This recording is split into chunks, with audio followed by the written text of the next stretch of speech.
chats with them and solicits for their input into his manifesto. The team was led by the Member of Parliament for the Ayawaso West Wuogon constituency, Madam Lydia Seyram Al-Hassan. The items included 12 laptops with which to bridge the digital divide for the community of the visually impaired and physically challenged in the University of Ghana. They also presented 50 pieces of white canes to the center. All persons of school-going age should go through school without stress, should go through school without lacking anything.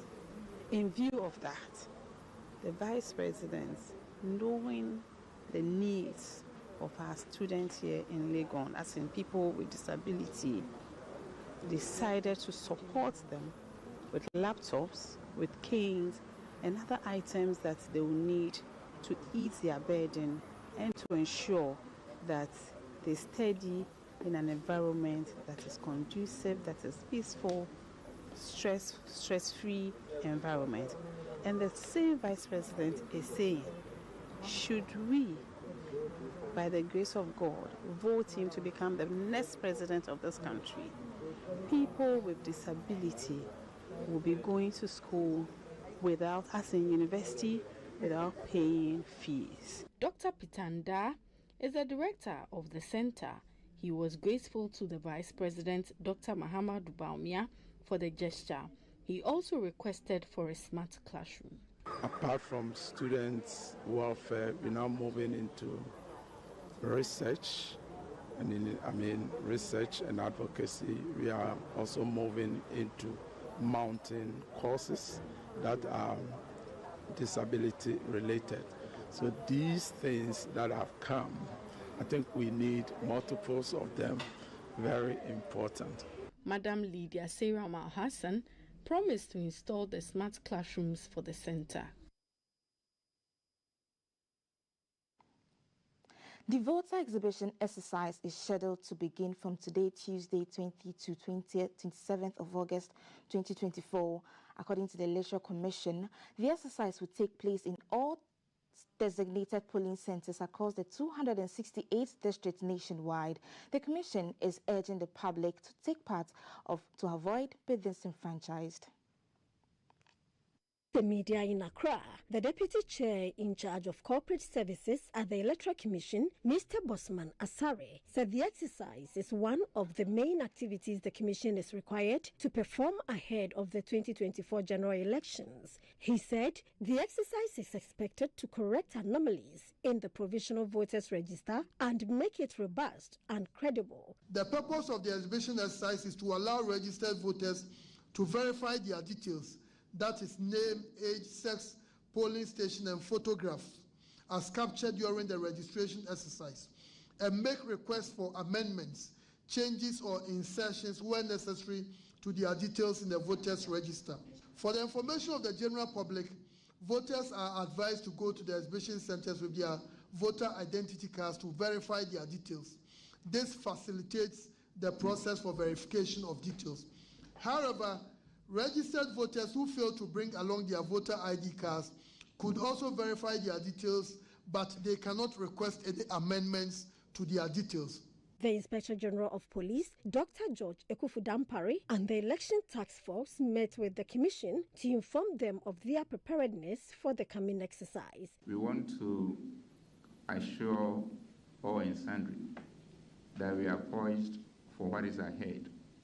And with all the work we've been doing with the EC, we decided on the eve of yet another major milestone in the 2024 elections to come around and come and dot all the I's and cross all the T's and make sure, as we have been saying, that this year's election, in terms of peace, security, law and order from our side, and also in terms of transparency, fairness from the side of all the other stakeholders, will be second to none, so that our beloved country continue to be a trailblazer for the rest of the continent and beyond. The EC says you can also verify if one's name is in the electoral register by dialing *711*51#. From the Electoral Commission, Hagar Owusu, GBC News, Accra.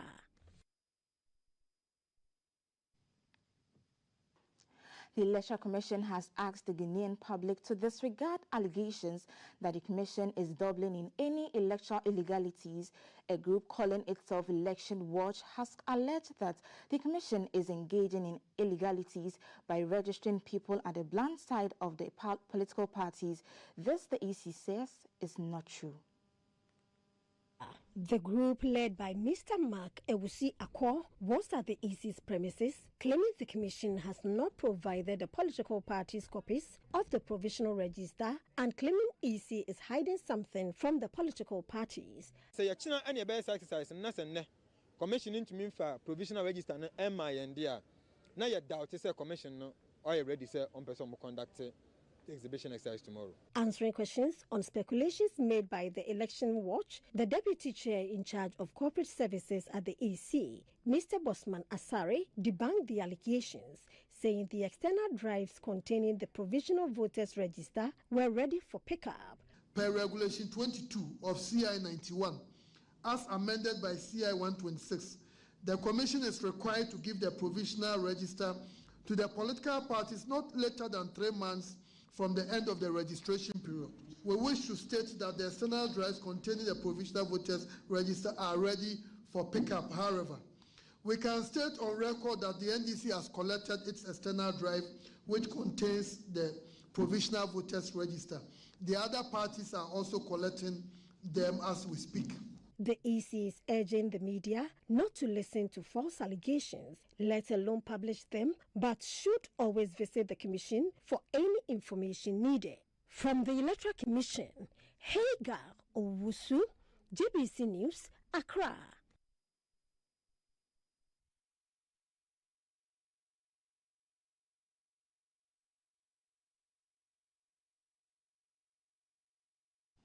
The leadership of the Colleges of Education Teachers Association of Ghana, CTAG, is set to call off its nationwide strike. The decision comes after a meeting with the Minister of Labour and Employment Relations through Fair Wages Commission on Monday afternoon. The meeting addressed pressing concerns of CTAG members who have been on strike for the past 2 months, leading to a complete halt in academic activities at all 46 College of Education across the country. They demand better working conditions and remuneration packages. This was in response to the government's delay in implementing the National Labour Commission arbitral award orders and negotiated services condition. CTAG's demand include the payment of 1 month's salary to each member for additional duties performed in 2022 and the application of agreed rates of the allowances payable to public universities deserving CTAG members. Meanwhile, the Minister of Employment and Labour Relations, Mr. Ignatius Bafewa, said plans have been put in place to make up for the lost academic times.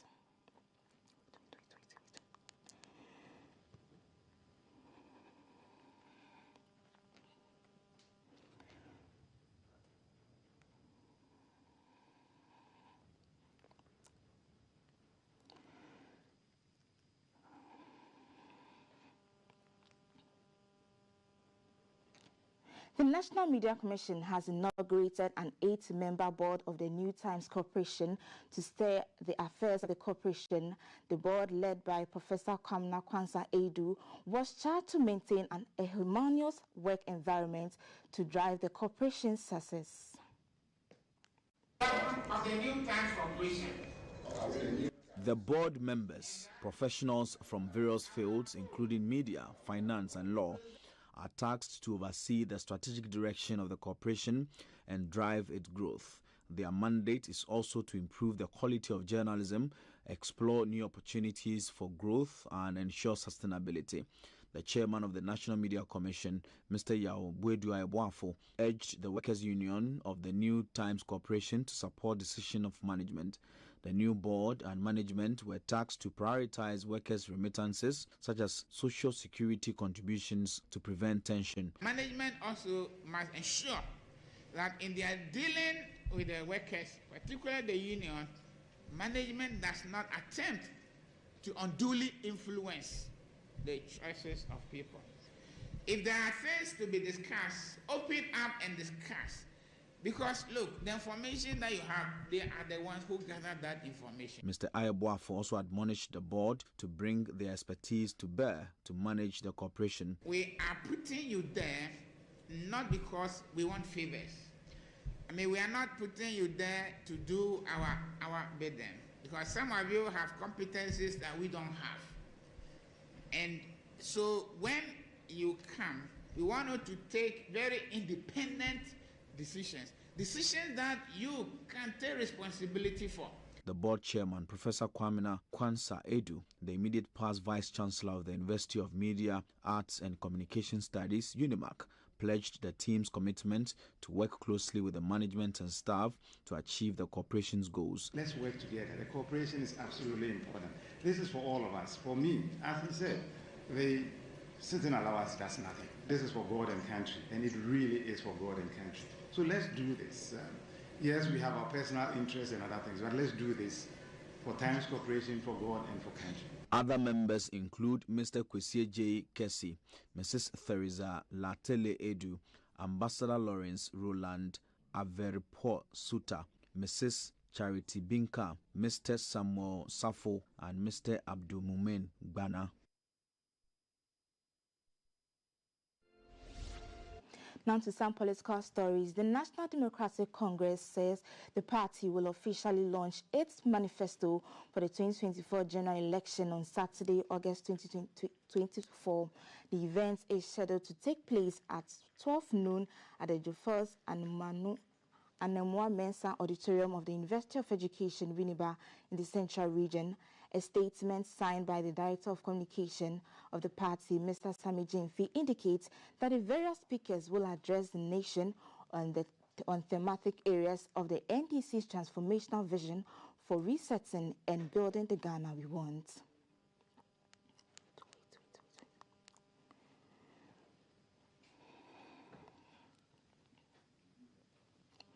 A member of the ruling New Patriotic Party, Dr. Frank Bano, has been sharing his views on the manifesto launched by the NPP on Sunday at Takoradi in the Western Region. He said the manifesto carries policies that are sustainable. Manifesto, Dr. Alhaji Mahmoud Bamian talks about the fact of implementing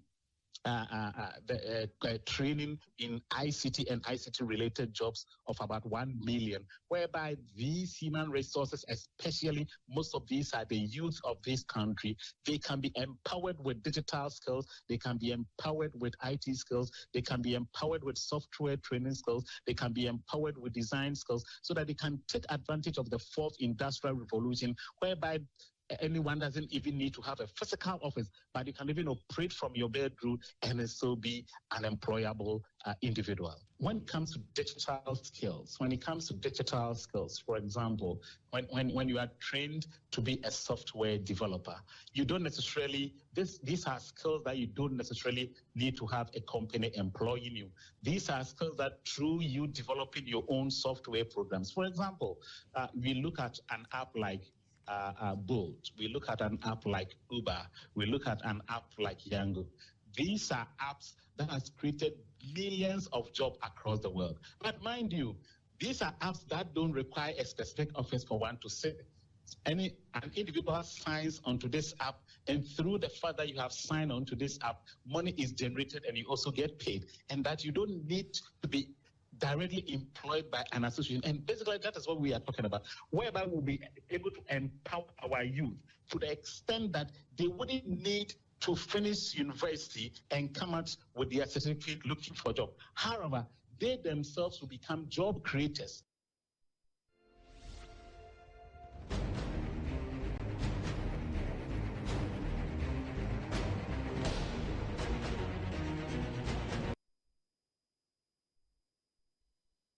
Now to the foreign front, where Kenya's finance minister said the government is likely to bring back some tax measures that is scrapped after deadly protests in June. The minister, Mr. John Mbadi, said some of the measures would be tweaked and not all would be revived, but they were needed to pay for expenditure, including wages for teachers.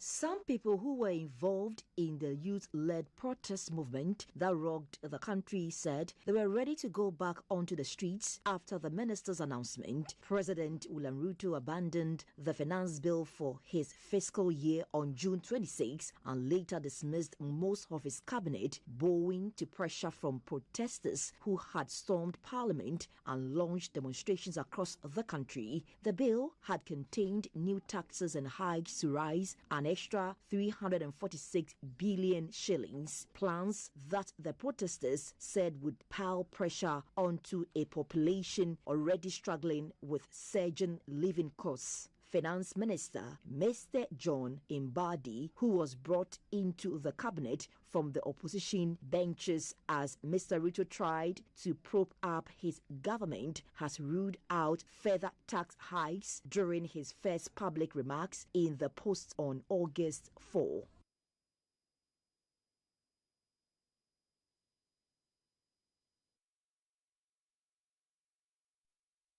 Sudan faces a new challenge in the midst of a 16-month conflict between the military and a paramilitary group as health authorities declare a cholera epidemic.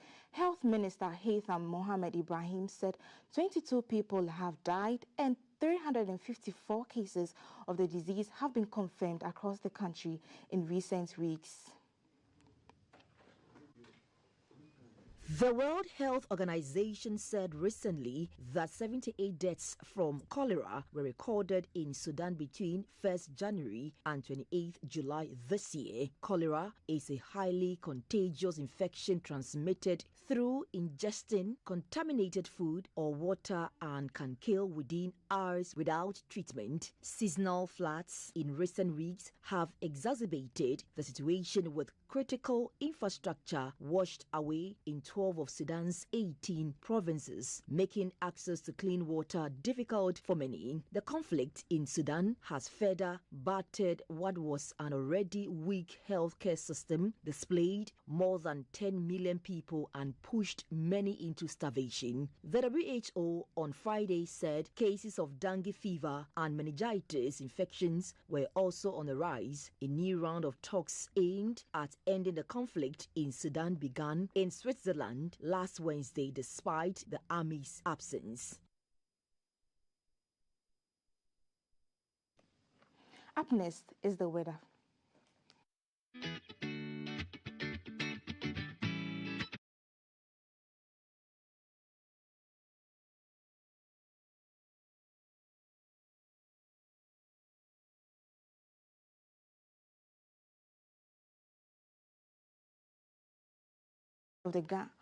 To give us updates of the weather.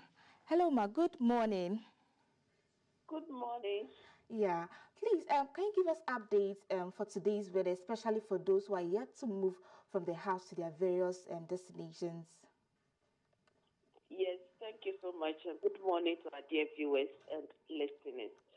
For the forecast for today, this morning, we expect it to have cloudy weather over most portions of the country. Light rain this morning is expected over Aflao, Accra, Kasua, Cape Coast, Takoradi, Aksim, and part of Ho.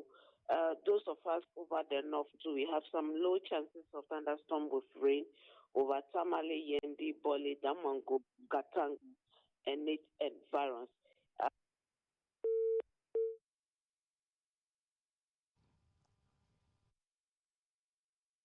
Oh, we lost her.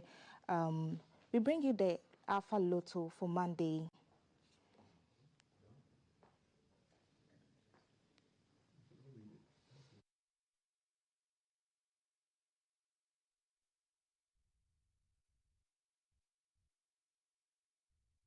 So the Alpha Lotto for Monday is 69, 68, 43, 38, 31. The Alpha Lotto for Monday again, the winning numbers again, 69, 69, 68, 68, 43, 43, 38, 38, and 31, 31.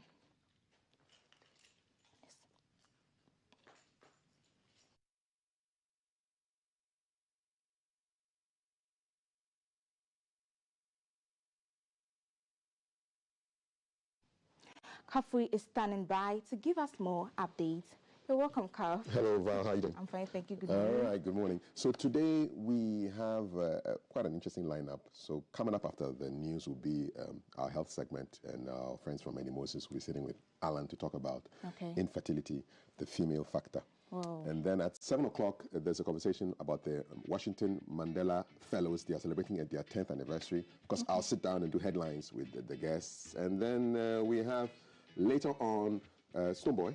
It's going to be in the house. I thought you just forgot about that. He's going to be here. So that's something to look forward to.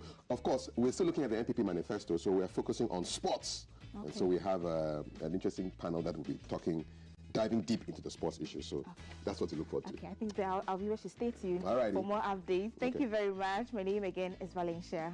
My name is Kafui. Stick around. Health coming up next.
Hey, thank you very much. Good morning, and we're so grateful you're still with us. You're watching GTV Breakfast. My name is Darola Lantego. It is just gone 33 minutes past the hour, 6 a.m.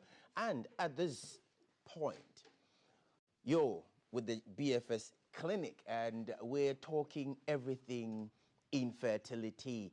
But the focus today will be on women. Infertility is the inability to get pregnant. Healthcare providers diagnose it after a person or a couple has had unprotected sex for at least 12 months without a pregnancy. The causes of infertility are grouped into three main categories: the female factor, the male factor, and the both. And today, Dr.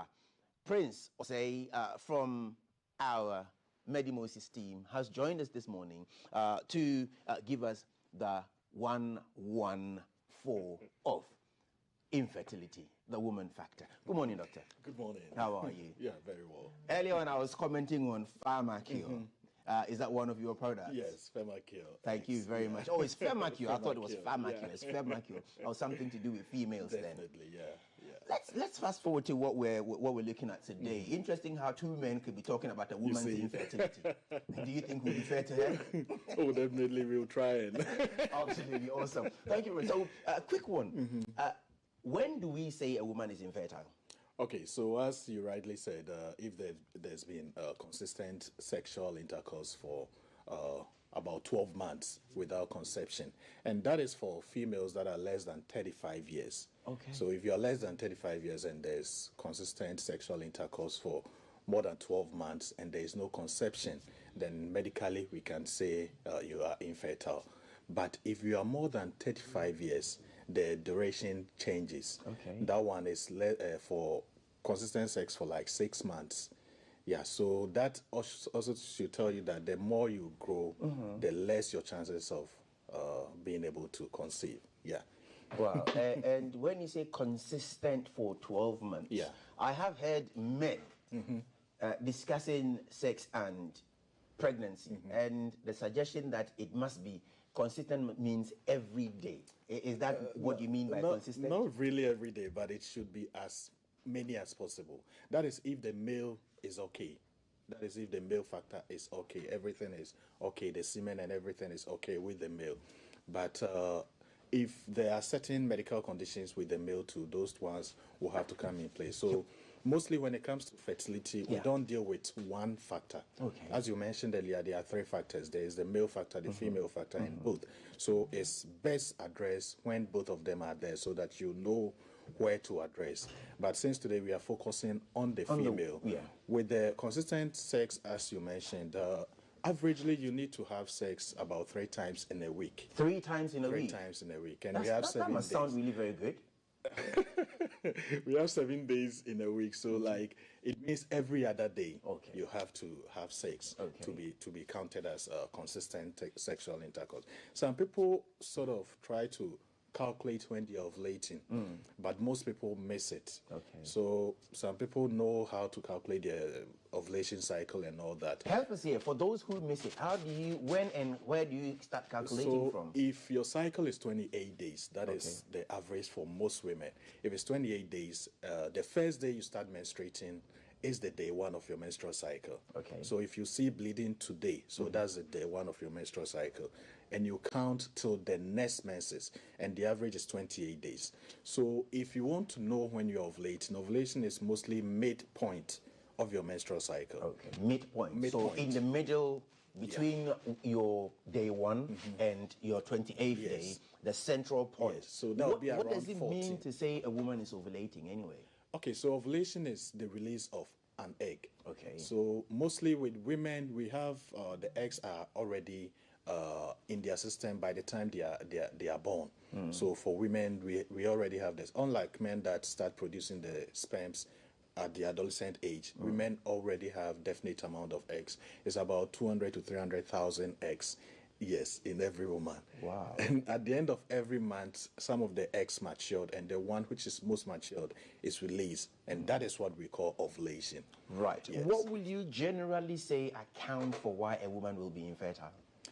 There are so many factors when it comes to the woman. You know, in our part of the world, when we talk about infertility, we mostly attribute it to the woman because of the various factors that influences it. Okay. There could be the problem with the uterus itself.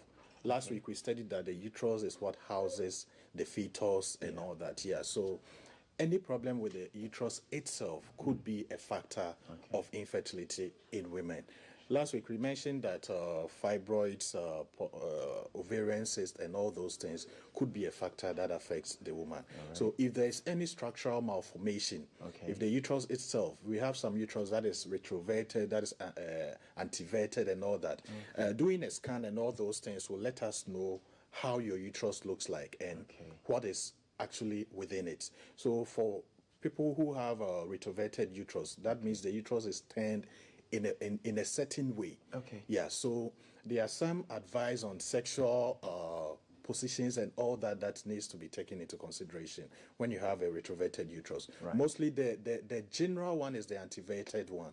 Yeah, that's the general one, but we have some women who have the retroverted one. So all those factors come into place. Apart from the uterus itself, we have the cervix. Right. You know, the cervix is part of the uterus. The cervix is the tip of the uterus, and that is where anything that enters the uterus passes. So if you have any sexual encounter with a man, the semen or the sperms are released in you, and they have to swim past the cervix into your uterus, into the fallopian tubes, where if there is any egg release, it will be able to mate it to cause conception. But if there is obstruction or if there is any hindrance to the passage of the semen, it could lead to infertility. Apart from these internal factors you have mentioned, what external factors can also account for infertility or cause infertility? For the external factors, the major one is the number of times you have sex, and sometimes to your location and all the change in location and all that can affect your hormones, stress issues and all that. Yeah, so as I was coming, I was talking about the causes. We talked about that of the uterus. Right. We can have hormonal issues. So there are some women who don't ovulate as expected. So at every month, as I mentioned earlier, by the 14th day, you are supposed to ovulate. But there are some women whose ovulation comes before the 14 days. Some people, some women's own come after the 14 days. So you can't really pinpoint. So some women try to calculate the ovulation and they miss it. So you need, when it comes to fertility, you need to, it needs to be tailor-made. Like it needs to be the individual. When the lab tests are done and the investigations are done, then we'll be able to know specifically how to deal with yours. And also with the hormonal issues, last week I mentioned that there are about 4 hormones that helps with fertility. So we have the follicle stimulating hormone. As I mentioned earlier, for females, the eggs are already there, but they need to mature. So we have some women who may conceive, but because the eggs were not that matured, they may have miscarriage and all that. So some women they'll conceive, they'll see that the menses is not coming. They'll even check to confirm that there's pregnancy, but then in about 1 or 2 months' time, they'll have a miscarriage. Most often you check and there may be a problem with the follicle stimulating hormone because that is what matures the egg. So if the egg is not so matured enough to be able to produce a healthy fetus, it means that when the conception happens, there's the likelihood that you may have a miscarriage. Also, there may be a problem with the luteinizing hormone, which is responsible for ovulation. So if the follicle stimulating is okay, the eggs could be matured, but then it wouldn't be able to ovulate. It wouldn't be able to come out from the egg sac, that's the ovaries. It wouldn't be able to come out. And it needs to come out from the ovaries into the fallopian tubes to be able to meet with the sperms. Yeah. How natural is it, especially because of the timing of or the calculation of when a woman may likely be ovulating?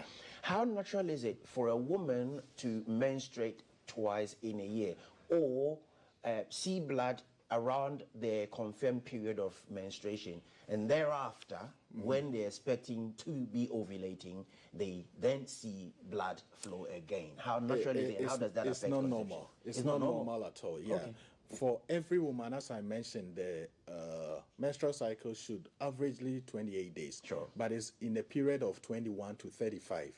So some women may have it for 21 days, and some too, it may go to the extreme of 35 days. Right. But if you are having it like 2 weeks, that's like 14 days, 14 days, which is less than even the lowest cycle that we know, which is the 21 days. Right. So if you're having it in that way, the likelihood of you not ovulating might be high. With the hormones, one thing with hormonal issue is when one hormone misfunctions, it affects the other. It's like a cycle. So when one happens, the other one follows. Right. So if the first one fails, the likelihood of the other failing too is high. So as I was mentioning the hormones, we have the estrogen, which progesterone, which help with menstruation and all that. Okay. So if the follicle stimulating hormone fails to matures the egg, if the luteinizing hormone fails to ovulate the egg, the likelihood that the progesterone levels may not be enough to is there, and it could even lead to you not having menses. So sometimes the early or the only sign or something that a person will know that they are having infertile issue or infertility issue is their inability to menstruate. Yeah, so if the menstruation is not coming, there is a likelihood that the hormones are not working it well. What happens if a woman says, I missed my period last month, but then this month it happened? Yeah, for 1 month, we can't really say that there is a problem. There's a problem. Yeah, so because as I mentioned, when it comes to hormones, even stress could be a factor. Okay. Your inability to eat well could be a factor. So let's say if this month you were in school having an exam or something, and there's so much stress on you, you may miss your period for a month. Oh wow. Yeah, and it's not really something of medical concern.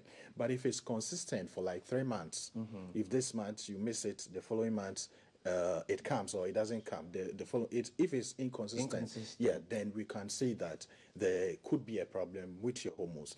But if for, let's say, 3 years you miss it in a month and the following month it comes, it's not something that you need to really worry about. Yeah. So what happens where a couple who's lived consistently for 12 months and beyond and has kept the faith with sexual intercourse and they approach you and say, we've been together 2 years, no child, no pregnancy.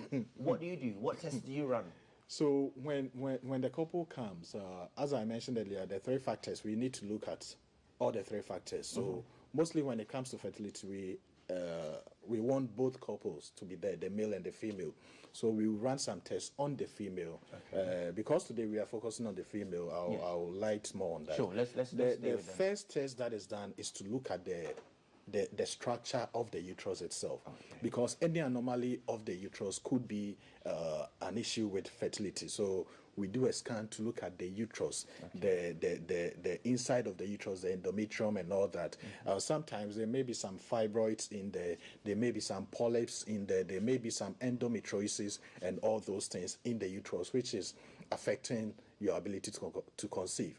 And if we've done that test, the scan and everything is okay, and the conception is still not coming, then we need to look forward to do a test on the fallopian tube. Okay. So that test is called the hysterosalpingogram.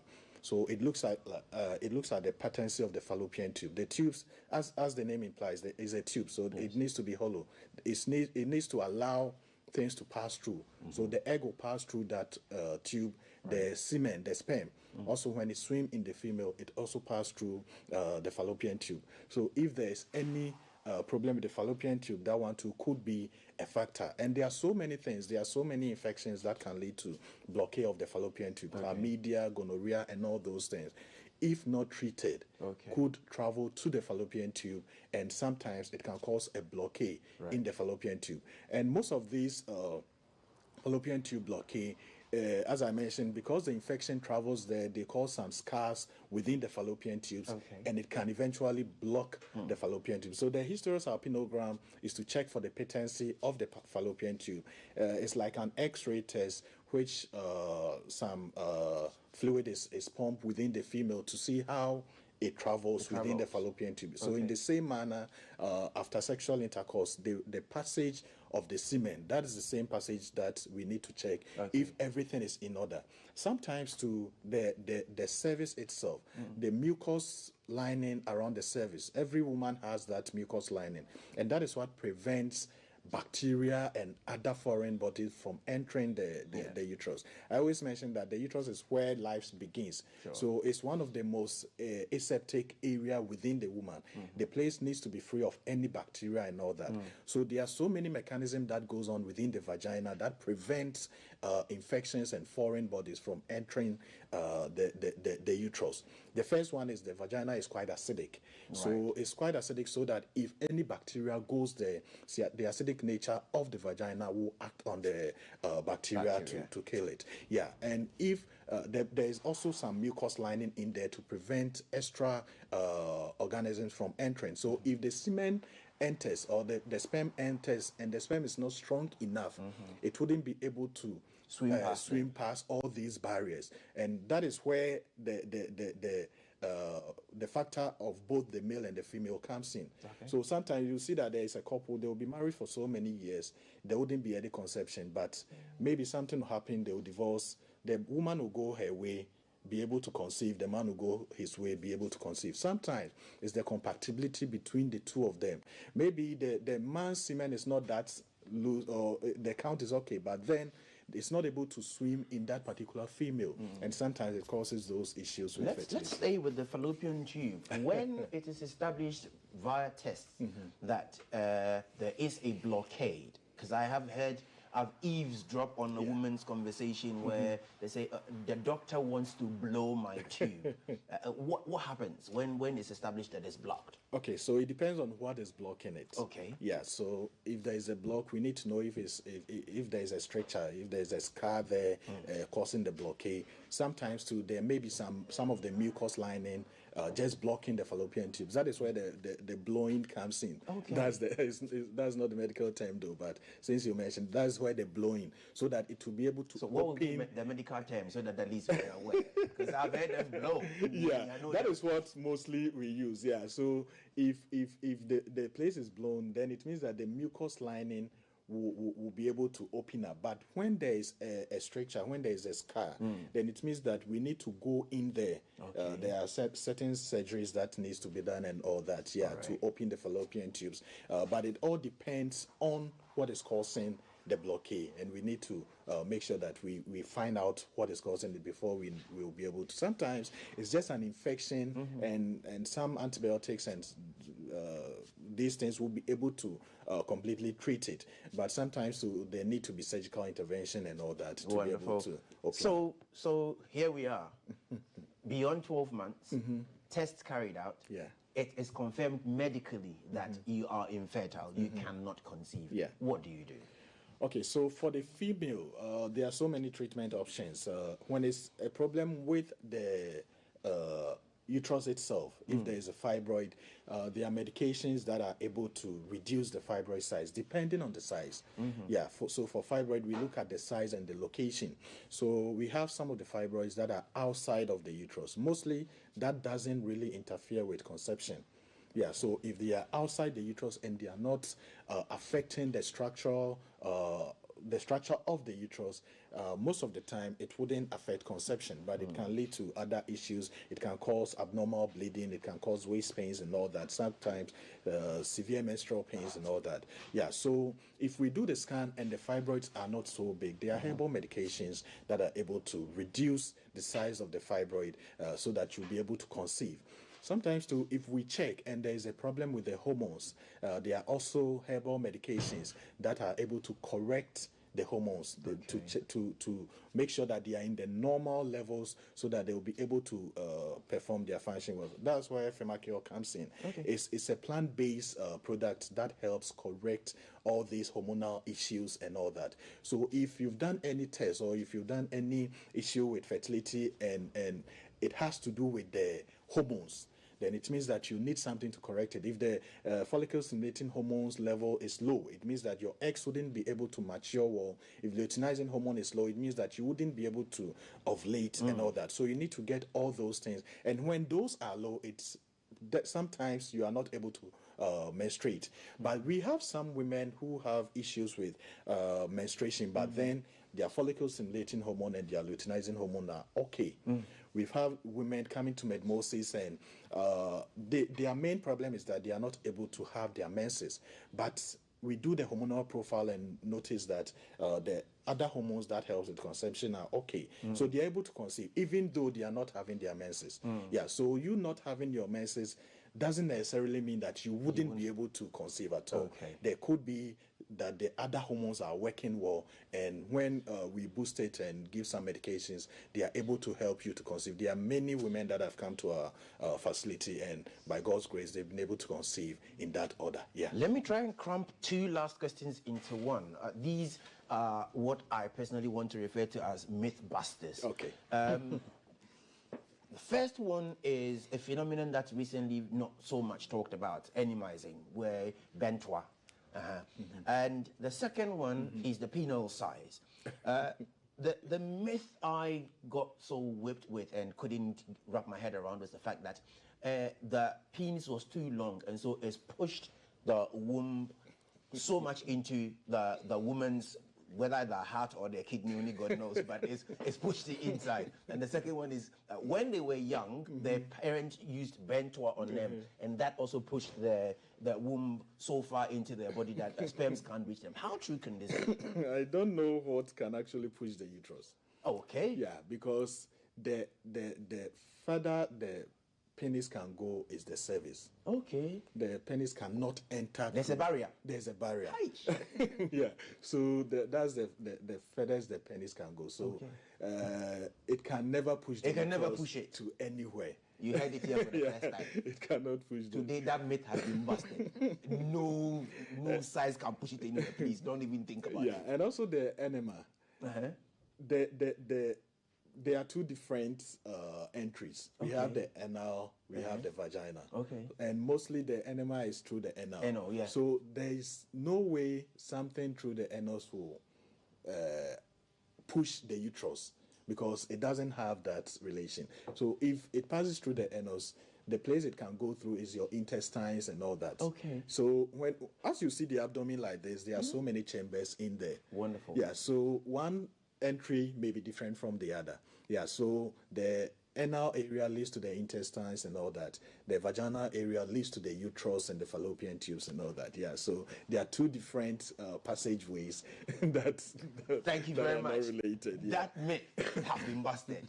There can be no pushing in or pushing out. Yeah, but with they remain where they are. the penile size, if the size is small, sometimes now, when you say small, does it mean it's short or short? Okay. Yeah, if it's short, right? You know, when you are ejaculating, the penis size elongates. Yeah. So we need to get the semen as closer as possible to the cervix, right, to help with the swimming. Because if it doesn't get closer to the cervix, the likelihood that the semen will come out is very high. Okay. So that is why naturally, when you're having sex and you are about ejaculating, the penile size actually increases in size so that it will be able to release the semen as closer as possible to the cervix to be able to help the semen to swim well. So that's that about final word.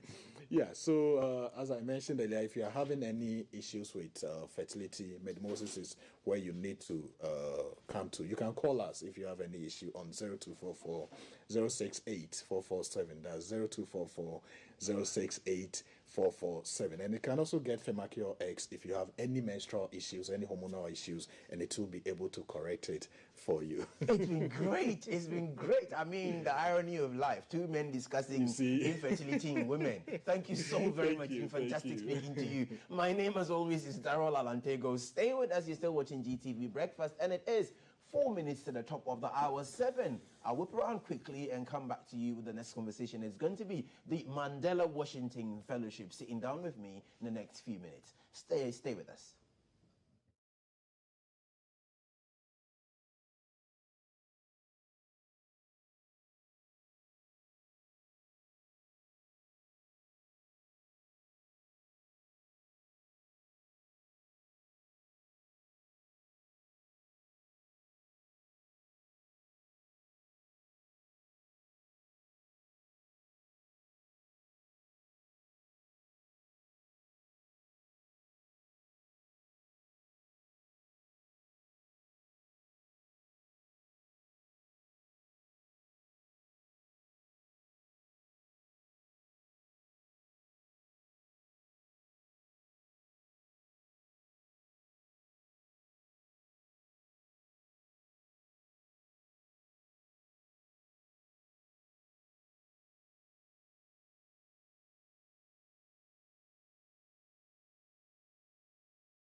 Thank you very much for staying with us. You're still watching GTV Breakfast. My name, as always, is Darrell Allen. Aogo, good morning once again. It's just gone 4 minutes past the hour, and we have with us fellows from the Mandela Washington Fellowship in Accra, who is going to engage us in all things Mandela Washington Fellowship. The Mandela Washington Fellowship is a flagship program of the U.S. Department of State, a Young American Leaders Initiative.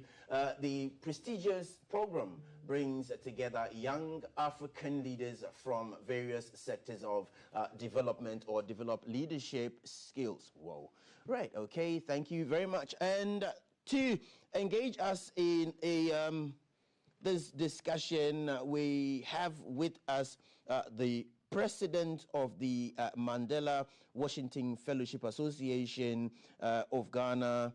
And sorry, but okay, thank you. Good morning. Good morning. I have a female's name. That's why I paused. Yes. My name is Aogo. Oh, my name is Lord Anthony Basing. Lord Anthony Basing. Yes. Thank you very much for joining us. Thank you very much for having me. The Mandela Washington Fellowship, how beneficial has it been to developing young leaders in Africa? Okay, so the fellowship has been extremely beneficial. And I say that because, first of all, when you are selected for the fellowship, you are sent to the U.S. where you are affiliated to a university or an institution of higher learning, where you are taught leadership. You are also taught something in your sector. And then when you come back, you have a lot of other opportunities to be able to impact your society. So you have access to grants, you have access to networking opportunities, you have access to experts and other things that help you to be able to benefit. When you say something in your sector, is it sectorally aligned, or that it cuts across the wider divide of society? Okay, so the fellowship actually has two components. Okay. First of all, before you are selected for the fellowship, you must have personal achievement. So you must have been somebody who was doing something great in your area. So when I was selected in 2016. Okay. So when I was selected, I was in the health sector. I am still in the health sector, right? And so the embassy selected me because at the time I had achieved something significant for my age. Okay. So when you take me together with my peers, I would have achieved something that was very significant. Okay. And then the second and most important part is that you should be impacting society. So not only are you doing something great for yourself, you should be impacting society. So I used to volunteer for the Upper West Achim district, where I used to offer my services free of charge to the district to help in training nurses and other people. So that was something that I was doing. I wasn't being paid for it and all of that. So that is the criteria that is used to select. And so when I was sent to a university called Purdue University in the US. When I was sent there, not only did I receive training in leadership, I received training also in the sector that I was selected in, that is health. There are people that are selected in agriculture, people that are selected in fashion. So it cuts across all sectors, except that you must have achieved something for yourself, for your age, and then you must be doing something for society. You must be giving back something to society. So these are the two main criteria. Who can we safely say is or may be a target for the fellowship? So you must be between 25 and 35 years. And as I said, the applications are actually open right now, so somewhere 10th September. So if you're between 25 to 35, you apply. You have readers, people that go through your application, and when you are selected, you get to go for an interview.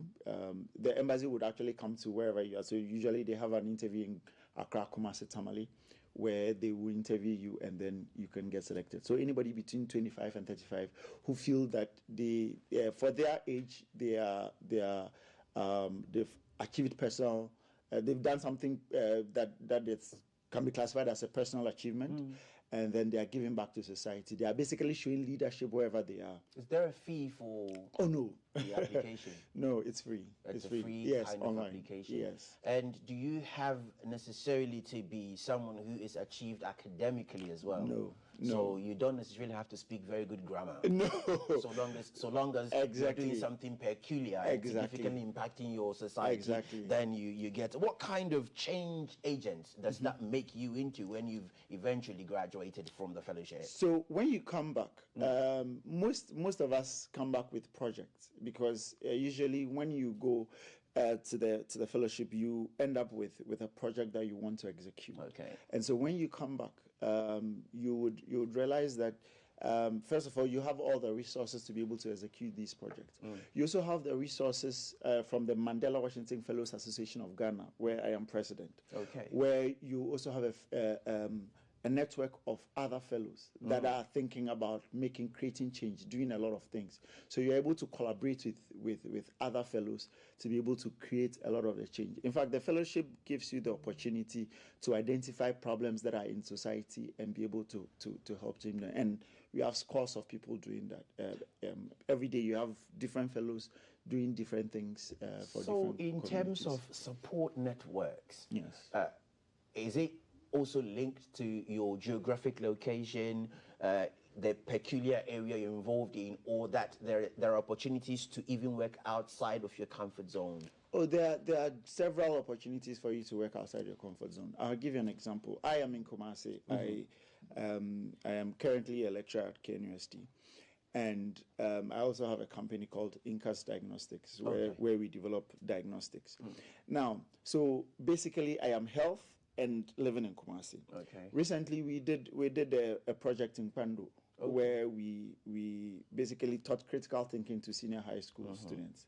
So most of us moved from wherever we were to Pando to go and impact society and go back. So you have countless number of times where we basically moved outside where we were to go somewhere else to impact. We had a program in Kumasi where we went to a community called Abu Kese, where we did health screenings and all of that. We had people coming from all over the country to come and support to do that. We are going to Tamale, we are going to Sunyani and all of those places to impact as part of our 10-year anniversary. So it's not just where your geographical location, but we have the opportunity to impact. Sitting as the president, have you any idea, or do you know how many Ghanaians may have benefited or are benefiting from this fellowship? Yes, so we are a little over 300 since 2014. A little over 300? Yes. Wow. So what usually, every year we have about 30 to 40 people that are selected to go for the fellowship. And so we have, in 2020, because of COVID, we did not have fellows. But so we are a little over 300. And then we have about 32 that just came back from the US. So. And do you all sort of go through the same training? You all get the same kind of logistical support? And then you also mentioned grants. Do you all, each and every member of the fellowship, by virtue of their being associated or affiliated to the fellowship, get that kind of support and network? Okay, so first of all, you do get the same level of opportunities. Okay. As to whether you take those opportunities depends on you. All right. Right. So for the training, there's a standard training that is taught throughout the institute. They are called the Leadership Institutes. Right. However, as I explained earlier, it is sector-based. And so if you are sent to a university that is more inclined to social work, you realize that most of the trainings will be around social work. If you are sent to an institute that is related to health, you realize that most of your training will be centered around health. So it depends on which sector you are and the kind of training you get, but there's a standard level of training for everybody. Awesome. Now, when we come back, the opportunities, as I said, they are open to everybody. We have countless number of grants. Right. You would have certain people apply and win grants constantly. Okay. And you have certain people that would not even apply, you know. So it depends on you, but we have access to all of these resources. It's been 10 years from 2014. What are your reflections? It's been, I think that the fellowship has served a very, very good purpose. And I'll give you a few reasons. The first thing is the fact that it has brought together a lot of young people, not only in Ghana, but across Africa. If I go to any African country, I have the ability to network with people that are there because I met some of them during the fellowship. Sometimes you just have to write that, I am in this town. Is there a Mandela Washington Fellow? And you would have access to all the resources that the person has at their disposal. Secondly, we've also impacted society a lot. Even for those of us who've gone and those who want to go. So the thing is that because of the criteria, you must be impacting society. So you have a lot more young people who are doing a lot of amazing things just so that they will qualify to go for the fellowship. So an indirect impact of the fellowship is that we are getting a lot more people who are openly impacting society and trying to make a change wherever they are. Fellows that come back also are change leaders. They are people that have influence and all of that. On a personal level, the fellowship literally changed my life. Okay. And I'll tell you the reason. Before the fellowship, as I said, I was in the health sector. I had a medical laboratory. And basically what I was doing was I was offering free care. I was also offering a lot of trainings to communities that did not have health workers, basically. And then I went for the fellowship. And at that time, I used to develop test kits as a hobby. Okay. So like pregnancy test, HIV test, I would sit down and just develop them as a hobby. I had no thoughts about commercializing them or anything. Then I went for the fellowship. And then I met a professor called Jacqueline Linus during the fellowship. And she was like, why are you just doing it for a hobby when it's a $1 billion sector, basically? So after the fellowship, I got a few grants, and then I moved from being a lab to developing diagnostics. And funny enough, I went back to the US for about a few years, worked with Professor Linus to perfect the art of developing diagnostics. I came back to Ghana in 2019. In 2020, COVID hit, and I developed a COVID test. So if you had, it was all over the news, a Ghanaian had developed a COVID test. I was the one that developed it. Wonderful. And it was because of the fellowship. Because it reoriented my mind to the fact that this could be commercial. And right now I have a company that employs 56 people, and we have 12 products on the market, and we are basically we have HIV, malaria, pregnancy, all of these we are selling. We are exporting to Cote d'Ivoire and other places. Wonderful. And it's because of the fellowship.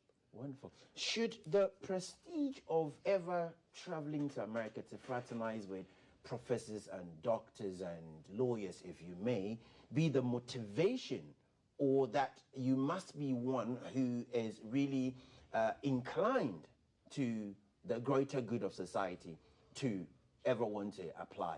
And would you, the fellowship, also look beyond just the fortunate opportunity to lift one or two persons from Africa into America to get trained, be also the balancing point?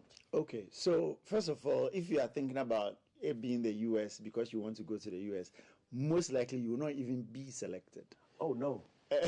That was very disappointing. Yes, if your motivation is to go to the US, because if your motivation is to go to the US, it means that you would not really be interested in impacting society. And you have to have that interest.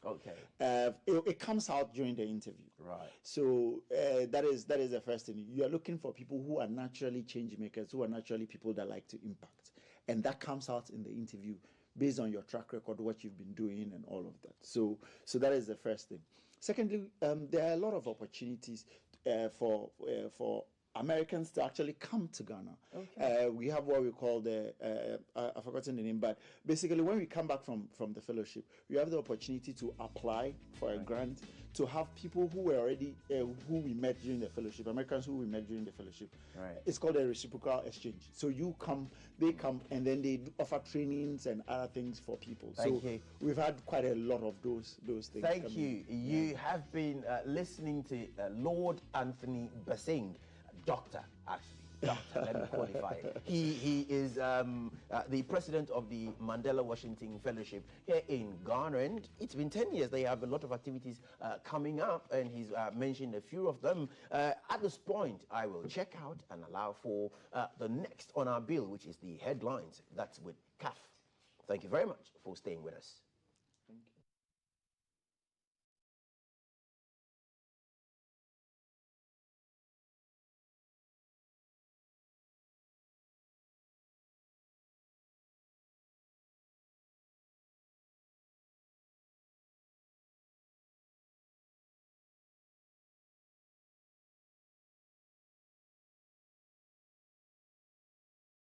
Update, let us start off with the Ministry of Youth and Sport, where the Minister, Mustafa Yusuf, and his entourage provided updates on youth resource centers that has been constructed across the country, which is to serve as nurturing grounds for sport and other important national assignments. He said this at the Public Accounts Committee.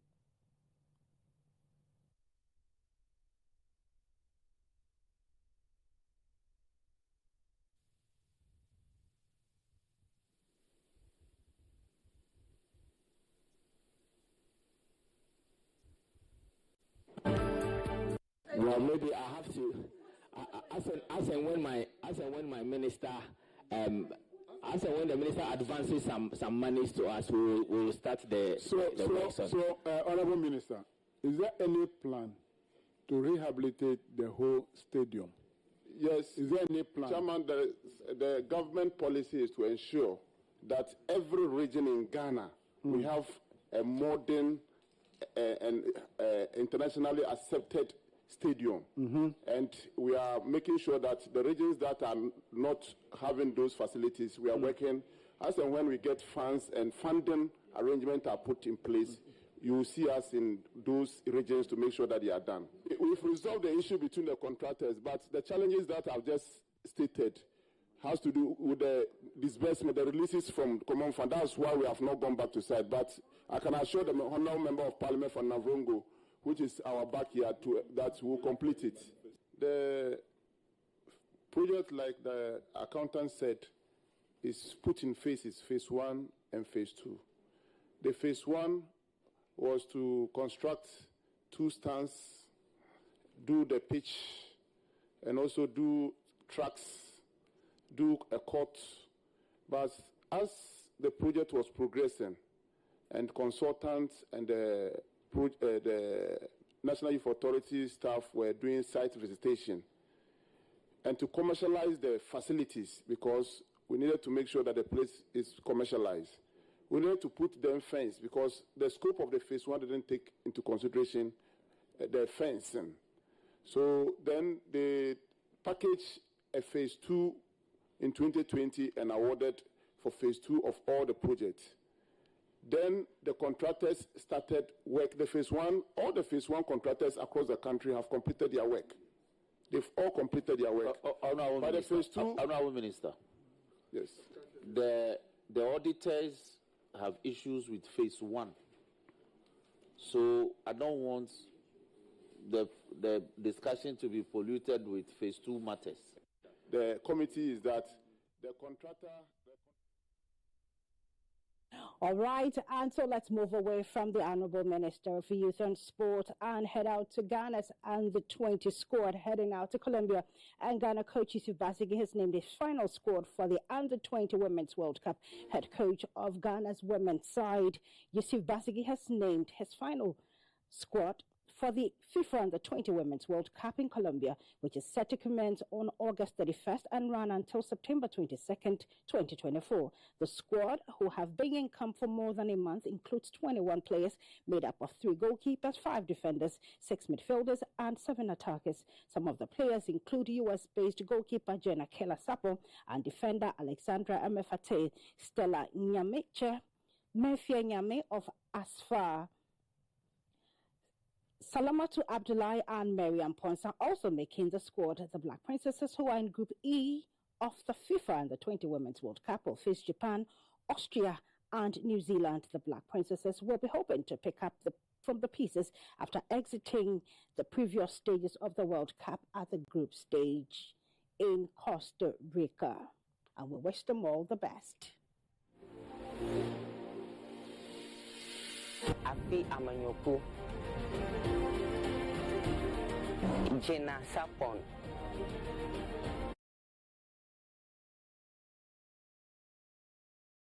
All right, we wish them all the best. And we hope that they'll go beyond the group stage this time around, because this is the 7th time they're making an appearance at the World Cup. So we're moving on now, and head coach of para-athletics, Patrick Obeng, speaking during the training section on Monday. He said Ghana is going to be represented by Issa Zinabu for the sitting discus and shot put. This is the head coach speaking at the training session, Patrick Obing. You are working hard to get there. Well, if you look at this is a pre-game campaign that you are having. Yeah.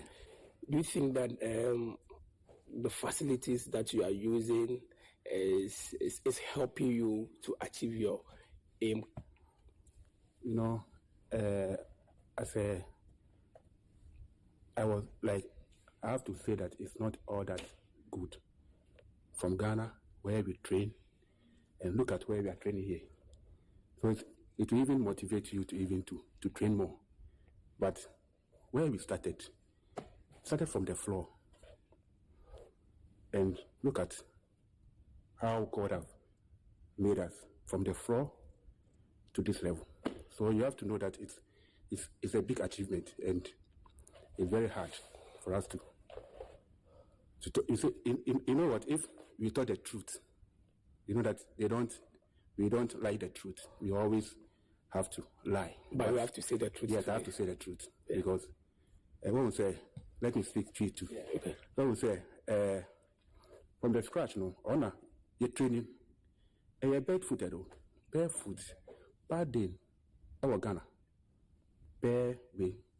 Now, Charlie, you not believe it that we raise athletes from Sudan and I say Ghana cry. But I say so. I will plead before or more outside, and I say before or more top way Ghana. I'll plead with them that they should try and support us at least with equipment. You know, look at the equipment, look at the things, look at this place. Uba krapona want me kuna uba krapwa. It will motivate you to train harder. What I say, and I don't think you will say that, oh, I'm tired. But barefooted, no. What I say. So I'm pleading. All right, now to the silver medalist winning coach at the just ended Olympic Games, and Thierry Henry has stepped down as France's under-21 coach after winning an Olympic silver medal in Paris this month. The 47-year-old was contracted until next summer, but he has opted to leave his position after a year in the job, winning a silver medal at the Olympics. For my country will remain one of the greatest prides of my life, he said.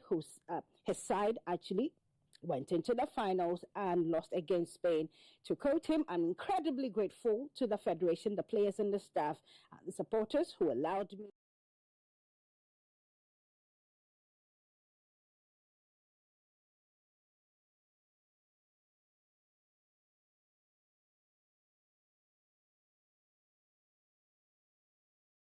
And so according to the French Football Federation president, in his response, he says, on behalf of the FFF, I would like to thank Thierry Henry for all the work he has accomplished as the head coach of the under-21 and the Olympic teams. We obviously regret this decision, but Thierry was able to achieve the objectives that had been set for him by winning a silver medal at the Paris Olympics, the 40-year-old after the Olympic medal. And so the next Olympics will be in Los Angeles.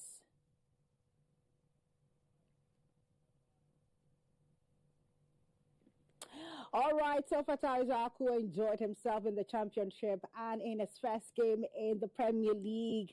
He's shown as well, and Ghana forward, he made a dream start to the Premier League career, providing an assist at Leicester City, battled back to draw one apiece with Tottenham Hotspur. The 21-year-old, who was instrumental in Leicester's promotion from the Championship, showcased his talent from the onset.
assets from the Ghanaians. So they're seeing other results, though. Villarreal also drew to a piece with Atletico, and in Italy, 3-0 it happened for Juventus against Como. That's it. We've wrapped it up on sports updates on GTV, but on GTV Sports Plus, we've got live aerobics coming up and a journey around the world. My name is Gloria Pippa. Do keep well.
.7:34 GTV breakfast. CAF and J. Or Day and J. You sound like some lawyers, right? Yeah, what's up? J Day. Yeah, it be so. We did. Headlines. We did. So the daily graphic banner headline: 10-member New Times Corporation Board inaugurated. Voters exhibition exercise begins today. Okay, so the president has cut the sword for a $12 billion petroleum hub project. And peace is a collective duty. Peace Council member. Okay, that's your daily graphic for this morning. 20th August. Daily Guide, big one, election 2024, EC starts voters register exhibition today. Okay, Ghana's Berlin Embassy reinstates citizenship process. Okay, so now the petroleum hub is 60 billion. We saw 12 billion earlier on. So Ghana cuts out for 60 billion petroleum hub. Okay, SNET unveils digital platforms. I'm a man of solutions, says Baumia. Okay, Daily Guide. Daily Guide. Daily Dispatch, what's the big one, bro? Big one, the first one here is Baumia is not corrupt, and 3 other important statements Napo made at MPP launch. Chachu Chikata on Ghana's recovery. Tobinko case, FDA to appeal against 93 million Ghana cedi judgment debt. President Kufuor saying Bawumia is the man of the moment and destiny gave him a chance to be president. Okay, IGP assures Ghanaians, says we are ready for December 7th elections. Okay, that's your daily dispatch this morning. Yeah. The Chronicle, the spear of the nation, big one there. Dampare wants political parties don't dare. Any attempt to disturb the peace will be met with legal action. Okay. MPP Manifesto on action plan to build on Akufo-Addo's records, says Gina Paul. Okay, Akufo-Addo breaks ground for $12 billion petroleum hub. Okay, it's now 12 again in Western region. Yeah. SNIT unveils digital platforms to enhance member services. And our quote for the day is from Exodus 19:21. And the Lord said to Moses, go down and warn the people, lest they break through to gaze at the Lord, and many of them perish. This is the word of the Lord. Thanks be to God. Amen. Next headline. The Anchor. Yes, a big one. The colleges of education, teachers, government smoke peace pipe, sign MOU to end 2-month-old strike. We're back to 12 again. Akufo-Addo cuts sword for $12 billion petroleum project in Jomoro. Military police unite for election security readiness. Off-duty police officer guns down civilian over lorry fare. IGP promises deceased family of justice. And 2 policemen accused of extortion interdicted after looting money from suspect's Momo wallet. And if you must smoke a peace pipe. No cancer there. Yeah. All right. Okay, we go. That's a good one. Uncle. Daybreak. Daybreak. Daybreak. Yeah, daybreak. SNIT makes giant strides. 100,000 workers sign up for SEED initiative. 200 million cedi compensation for petroleum hub victims. Ghana Link Executive Sweep Awards. And Ghana Navy, Danish government, UNOT Commission, ship in a box. Interesting headline there. Yeah, that's ship a daybreak. in a box, yeah. Okay, so the Metro Lines, what's the big one? IGP wants parties not to disrupt elections as pleads refutes allegation of militia and training at Kwewu. Okay, so the awards is still there again. We need a mindset of possibilities, says Bawumia. Okay, so there's the Metro Lens. Okay. And okay, brother. So there's a conversation on sports. We're looking at the MPP Manifesto that was recently launched and focusing on sports. Yeah. And then later on, we've got the overlord himself in the studio. Indeed. All right. And we just, at this moment, we want to take a moment just to pay our respects to the big G, Godwin Aogo. His nickname was the Grandmaster, and he passed on yesterday.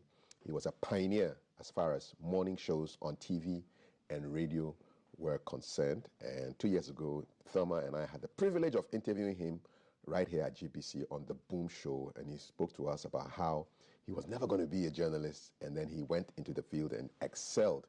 We send out our deepest condolences to the family of Mr. Godwin Aogo, who passed on yesterday. May he rest in perfect peace. May his soul rest in peace. Yeah. Peace out. Teaching, we had a lot of. I never planned to be a broadcaster. Never thought about being a journalist. I loved teaching. We had a lot of motivation, incentives for teaching in those days. The Ministry of Education paid my salary. I was in a special school called Complex School, which was senior high school. First one when you enter. So I was comfortable. Not only that, I was like a favorite. I was teaching officers' children at home to prepare them for the common entrance. In my own class, the common entrance was 100% pass. 1969. So I would have continued teaching. But before that time, I was a regular contributor to the BBC Radio Review. Radio Review. That was a magazine published every week. And at the back of it, you had a listener's choice coupon. It was very popular. Circulation was very wide. So people bought it to read because of the coupon. So every week I had something published there, and I got interested. Then the idea came, why don't you organize business forum at GBC, how the programs are being received by us, the listeners. That's how I formed the GBC Fund. You formed it? Yes, I did. became its first national chairman, 1971. What were some of the things the GBC fan club did back in the day? Giving feedback. Listened, watched television, we write back to GBC. Comments, what we feel about the content. It was a good feedback opportunity. GBC took very good care of us. They institutionalized it with the constitution, promulgated it, and ran it. We had a regular airtime on Saturdays, 1 hour every Saturday. We checked issues about GBC. The problems changed. I mean, these days we'll be talking about nudity and profanity and bad language. And what were the kind of problems, the things that you were flagging in the early 70s? Not those things. You wouldn't be allowed those, not the GBC I knew of. We're basically thinking about content. For example, if it is agriculture, are we reaching the people who need the information, the rural communities, or we are making it like an English broadcast? Those are the comments that concerned her. When did something about culture? Is it adulterated? Is it the culture that is original? So this is why GBC was interested in Ejako Onimo, for example, for my Telecove show. Original music. And viewer and listener reactions were such that GBC made changes. Based on feedback? Based on feedback, yes. Because they published the issues anyway. Published the issues that we raised. And what was the transition like from the founder of the fan club to working here? Did you apply? Were you handpicked? What happened? How did you get here? Let me state that I've never written an application in my life. I've not written one. This it's not in the record. You can get it on my file here. The God factor again. I was invited to put my metal at every stage of my life growing up. Here was a young man, a village boy in Accra, very good writer, paid so much attention to programming. I wasn't an expert. Therefore, it was like, why don't we use this boy to do other things? So I had an airtime, the GBC fan club. I constituted a team, a production team from outside. AKA was Kofi Ebuajimans, the Usus and the rest of them. So we did our own, we conceptualized our own program. Akigan was our boss to guide us because he was an insider. We did that week by week, every Saturday, week by week. It was catching up. And then somebody said, it was John Hammond actually. It's 7:43. You're watching GTV Breakfast, 20th August 2024. We are spending a bit of time to remember the late Godwin Aogo, who was an icon in broadcasting. And now we speak to somebody who knew him very well and worked very closely with him. He is broadcaster, master of ceremonies, media culture and tourism expert, Kwesi Che Dakwa. Kwesi, good morning and welcome to GTV Breakfast. And I want to start, first of all, with your thoughts about the legend of broadcasting that has passed on. Good morning, Kafui. Good morning, Ghana. It saddens me to hear of the loss of the Grandmaster, as I called him, and as many called him. One of the people who got the public to really come to adore broadcasters in Ghana. There were some before him, but he came and did his part too. And I can say without a shadow of doubt that Big Gordy, as his contemporaries also called him, was a person who exemplified what should be the charter of every broadcasting house in the world, to provide impartial information to help people understand and engage with the world around us. In this matter, Big Gordy stood head and shoulders above every one of his contemporaries. He was not employed as a researcher or a reporter or a journalist. He was employed as a presenter, and he brought his ability to impart knowledge to children and adolescents to radio and made radio so simple. His art in radio and his science in radio stands clear to date. No sideshows, no frills, just picking the information and sharing it with clarity. And when he would go on radio to present the morning show, which GBC started before anybody ever copied, he spoke with authority. He had a great voice. He had a great personality. He was a fine gentleman with a beautiful family. I know his children, and each one of them has turned out very well. And his wife, a lovely lady. And every time Big Goddy would see me, he would come close and tap me on the shoulder. And then sometimes he would say, "Bad boy," just because I used to rap. And, you know, at the time, rap was not something that was allowed on national airways and even on FM, which was set up later. So it was later when the FM was set up and we were moved. In fact, our batch, myself, Na Yenswa Amonu, another Amono, Brody Mens, we were hired purposely for GBC FM, but we were working on Radio 2 before going to GBC FM.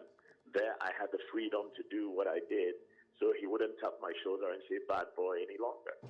But the greatest pleasure I had was when I worked with Big Goddy on the Embassy Pleasure.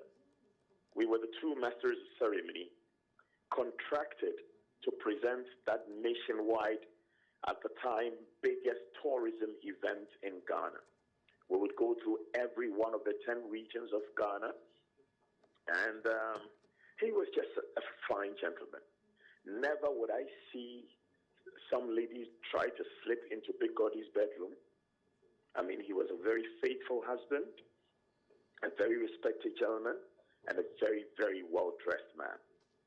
When I think of Big Goddy, when I look at Big Goddy, I see somebody who, without a doubt, should have been the Director General of the Ghana Broadcasting Corporation at a point in his career, and then become maybe the head of the National Media Commission at some point in his career. Unfortunately, that position is usually reserved for somebody who's a lawyer, but also somebody who should have served at least on the National Communication Authorities Board.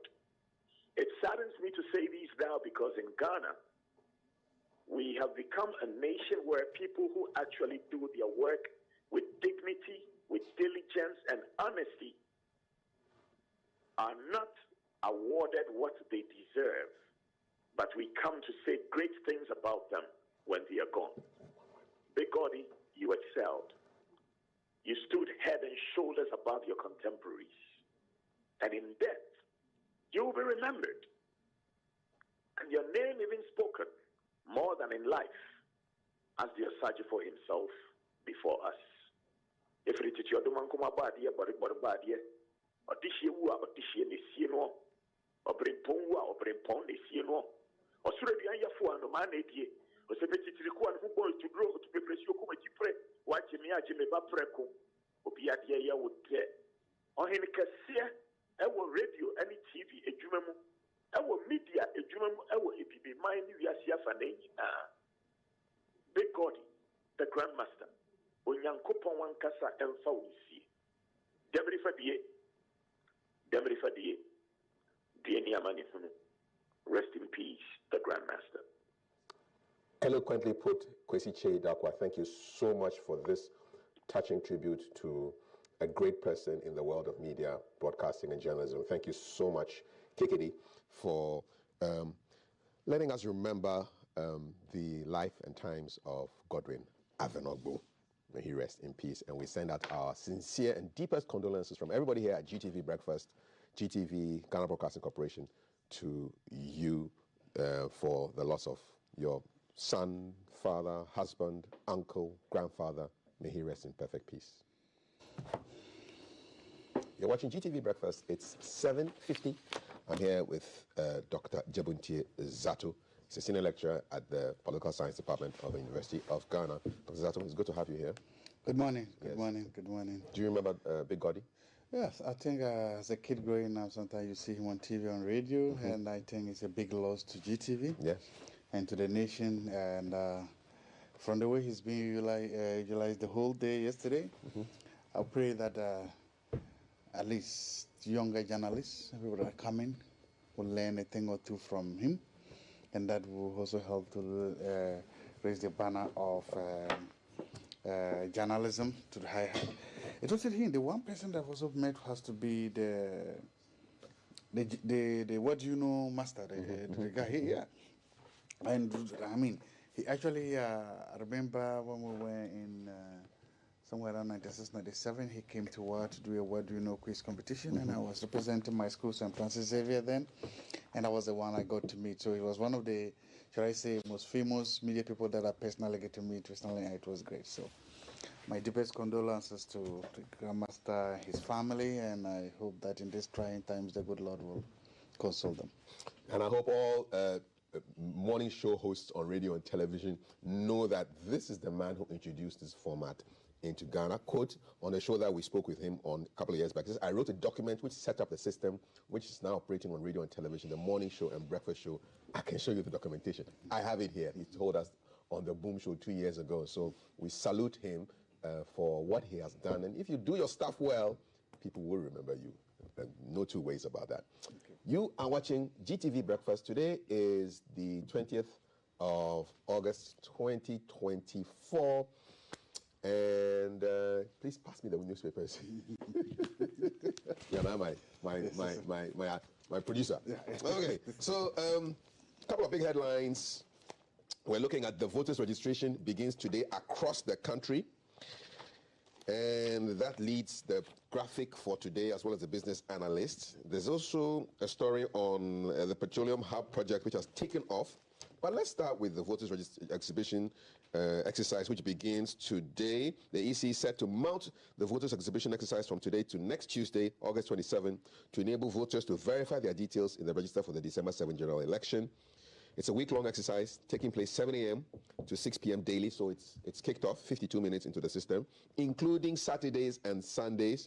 The purpose of this exercise is to allow for prospective voters to verify their voter details, such as name, sex, age, among others, as captured during the registration exercise, and make requests for amendments or insertions where necessary. This is what Deputy Chairperson of the EC in charge of operations, Dr. Mr. Samuel Tete, told the Daily Graphic in an interview.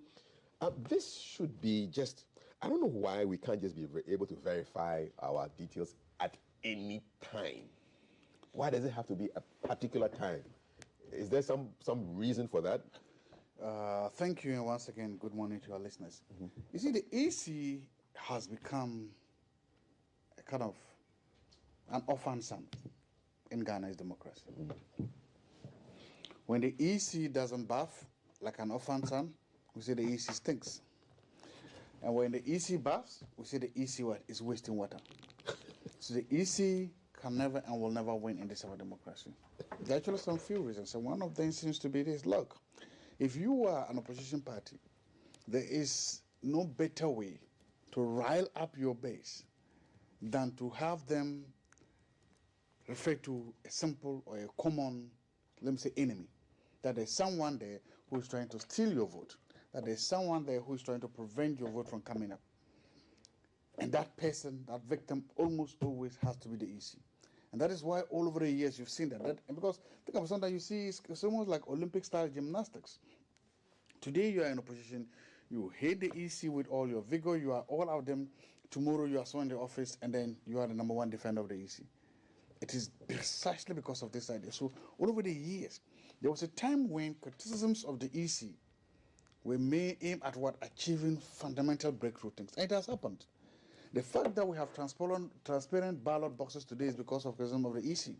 The fact that we count all the results right at the polling stations is because of criticism of the EC. So a lot of monumental things have been achieved because of the criticism and activism against the EC that's happened. The fact that we have the IPAC and IPAC polling has happened. But sometimes you realize that some of the criticisms of the EC, some of them borders on the ridiculousness and the extremes, and some of them are weird. And that's why I'm saying that we need to be able to understand that, look, in as much as the EC is not a perfect institution, in as much as the EC is manned by human beings, that there will be shortfalls, and that we all have a collective responsibility to make sure that we are working with the EC to make things happen. Because look, the elections in Ghana have become so decentralized, so transparent, so down to the minorities that it is almost impossible for an EC to rig an election in Ghana. There may be small administrative mistakes, there may be executive mistakes, but those mistakes do not and will not amount to the EC in and of itself, or somebody sitting in a crowd somewhere doing that. So I think that if you're also going to build a strong EC, then we all need to be in it. And I ask the question, all this is even unnecessary. There was an opportunity this year for us to begin to use the Ghana card.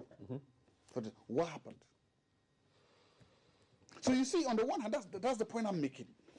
The same people that were against that are the same people that today are calling for financial prudence. The EC are saying that's not transparent. And that's the question I ask. We are spending so much money on this. Look at the amount alone they're going to spend on this. Just this alone. We don't need to do that. If everybody had their Ghana card, there's no need to verify anything. If you had your Ghana card, there's no need for an exhibition. This year alone, we've had people registered to vote. We've had a mob-up exercise. We are going to have an exhibition, all this thing. It costs money to do all these things. Everything could have been removed. So the question, why didn't it? And that's the point. So I'm coming back to my analogy of the EC as an orphan child. The EC says we could cure all these things just by. I remember I was on this show when we called the director general, the director of the NIA, and he said, "Look, everything's ready. We could migrate. It doesn't matter if you migrate with that; it's just going to solve all the problems there, right there, and they know it's not going to do that. But if you migrate, it makes sure that these things do not happen. If for nothing at all, we save money. If for nothing at all, it makes sure that we have a verifiable document that everybody can always go back to and look at. So the fact that we've not done it and the fact that we are still here doing this is problematic. And it should be something that we all, my hope and prayer is that after this should be the last election where Ghanaians will have a different card for voter ID card. Because think about it. We used to be, you need a voter ID card or a license whenever you go to the bank anywhere. They've all been gone now. So why is this still standing? That's a big question. That's a question. And it is precisely because if you are in opposition and the EC wants to make such a monumental change, you are scared of it, you don't want it. If you're in government, you want it. Look, watch what is going to happen after the 2025 elections, next elections. Both political parties know the value of using only the Ghana card. All the political parties understand and appreciate it, but none will push for it. Because one will push for it, and the other one will think that either oppose it out of spite or oppose it out of distrust. And those are the issues. If you haven't checked your voter details, please do that. It's open, starting 7 a.m., ending 6 p.m. every day, Saturday included, Sunday included, from today, the 20th of August, to the 27th, one full week. Go check your details before you turn up on the 7th of December in 109 days' time, and then you don't see your details. And then now that begins another wahala. We don't want pockets of wahala in various polling stations on the day. We don't want that. There was a story that I wanted to talk about the rains and the economy. And I know it now looks like a song we are talking about the rains and whatever has been. Last week, the president was in Bolgatanga, and where he talked about that he's seen some of the damage being done by the drought. And he promised that the minister will be coming with a package. As we're speaking, I've not heard what NADMO is doing about this disaster. This is a looming disaster. The rain situation is monumental. Look, you go on social media and you see people showing their farms. Maize farms in Tumu, in Kulfu, in Welambele, in Bolu, in all over the place. Maize farms in Sisala West, in all over the places. They are drying up. Investments are just being washed down the drain. And so far, I've not seen the response of the Minister of Agriculture. Honorable Brianna Champon, you are the Minister of Agriculture, and you can testify. As so far, I've not seen your response. NADMO, I've not seen your response. Ministry of Finance, I've not seen your response. What can they do if the rains are not falling? Yes, that's the question. They're not rainmakers. Exactly, they're not rainmakers. But these farmers need to know that the government has their back. How? Thank you, assurance. Look, some of them have invested so much in these farms. So what happens to their investments? Remember, this is a country where we don't have private finance. It's not as if their insurance mechanism outside there. And the potential and the looming food crisis we are going to have. November, December was supposed to be the month of plentiful, right? Food is supposed to come, but there's no food. So as a country, what are the mitigation measures? How do we help farmers deal with this? Because look, if we leave these farmers alone, it's despair. It's despair. And the cascading effect of that coming down on the food, on food inflation. We're told that most of the drivers of inflation in Ghana are transport, food, and maybe fuel, right? Just imagine what happens. We are supposed to be in the lean season right now because all the crop is in the field. Expecting that at least, as I was saying, in the disaster language, August is called Jepua. When there's so much rain that the walls are literally falling off. Jepua is dry. What happens in September? September is Grand China, when the sun is supposed to be bright. The maize begins to take their glue, yellow colors. Okay? Going forward. So my point is that we need to. This is a disaster in the making. And what I'm saying that we have seen it. So if we have seen the disaster unfolding, National Disaster Management Organization, NADMO, that is literally it. It's a food disaster. What mitigation measures do you have? If we have seen disaster mitigation, Ministry of Food and Agriculture, literally food and agriculture, literally this to food, what are your mitigation measures?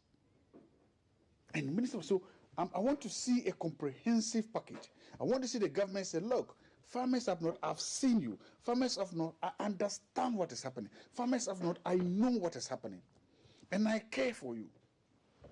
And that we are not going to sit down and wait until it's a looming disaster. That these are short-term and long-term measures. Because part of it is climate change. So there's little maybe you could do about that. Part of it is just the changing patterns. And maybe after this, farmers get used to the new pattern or whatever it is. But what do you tell to the farmer? A young man, I was talking to him, a friend of mine, he has 25 acres of yam. He says he goes stand there, he just cries. He cries the whole day and come back. There's nothing he can do. In fact, he actually applied the first set of fertilizer. The cost of fertilizer is, a bag of fertilizer is almost 400 Ghana cedis. Imagine you get 30, 40, 50 of them to go and apply to your farm. That is a credit. And now the whole thing is just withering away right in front of you. So they need some assurances and they need some support. Whatever it is, I'm sure there are some experts in the Ministry of Agriculture. I'm sure there's somebody who can say, look, okay, in the immediate term, this is how we can help you. In the short, and now this is going to be immediate and long term. But then also, they will also begin to ask us as a country, what happens? How do we deal with it? Because the looming food crisis. Looming food crisis, Dr. Zato sounding the alarm bells right here on GTV Breakfast. It's 8:03. If you have any messages for us on the demise of Mr. Godwin Aogo, pioneering broadcast star who passed on yesterday, let us know. If you have anything to say about the voters registration exercise, I want to know from you, wherever you are in this country, whether the exercise has started. They said 7 o'clock, so we have to hold them to their word to make sure that they are doing the thing from 7 to 6 a.m. Another thing that is happening today has to do with a strike that is being called off, hopefully. The Colleges of Education Teachers Association of Ghana, so this association has agreed to consult its council by today and potentially call off its industrial action. So this agreement represents a crucial step towards resolving the issues that led to the strike on June 14, 2024. So it's over 2 months now. This is in a statement issued by Mrs. Emilia Abe, Head of Public Affairs at the Fair Wages and Salaries Commission, copied to GNA after a successful meeting with stakeholders yesterday. So Mr. Max Obunu, the National Trustee of CETA, gave assurance that a conclusion on the issue would be reached. And the Minister is appealing to CETA to rethink its position to ensure that students at the various colleges of education return to the lecture hall. So hopefully we will get some resolution to this, because I cannot imagine what it would be like to be a student in the middle of a 2-month strike action. When was the last time that happened at Legon? I think about 2 years ago, Utah went on a strike. I don't think it wasn't 2 months. I don't think it was that big. Okay.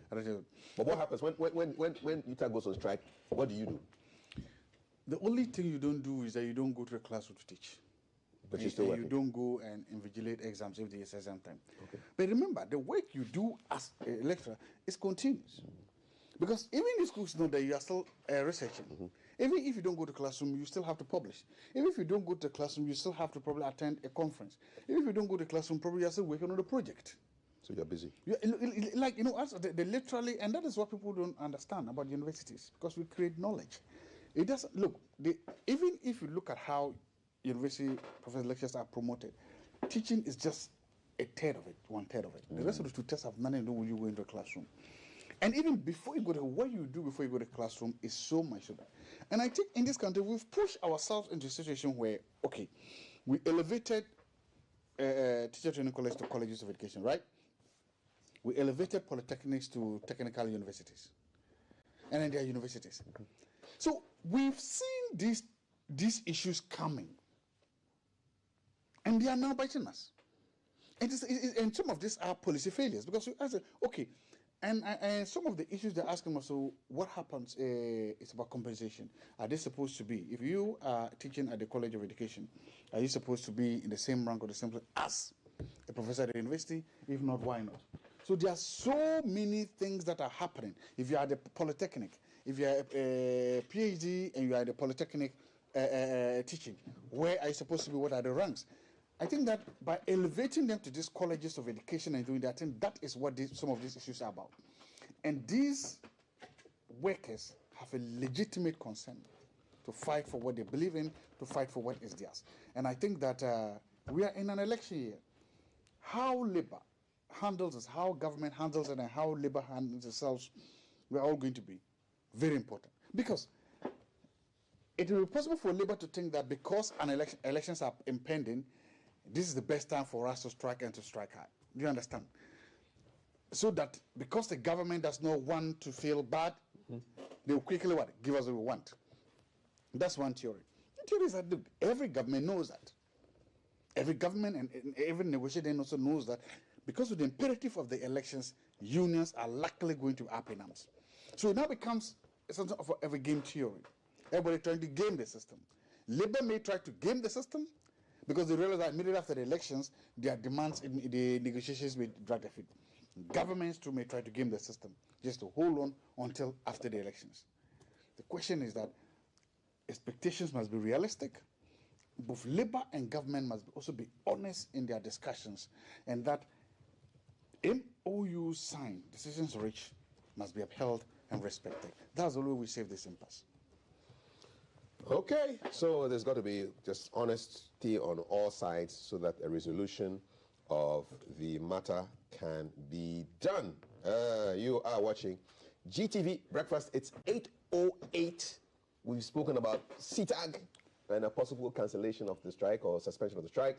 We've spoken about the voters register. It's being displayed today. Go and check it out. Go and see whether your details are there. Your full name is there. You know, it matches your Ghana card, because if there are problems, they say if you don't go to Jesus, to heaven, don't blame Jesus. So please check your details before the day, which is 109 days away. And of course, we're also mourning the demise of the great Godwin Aogo, who passed on yesterday.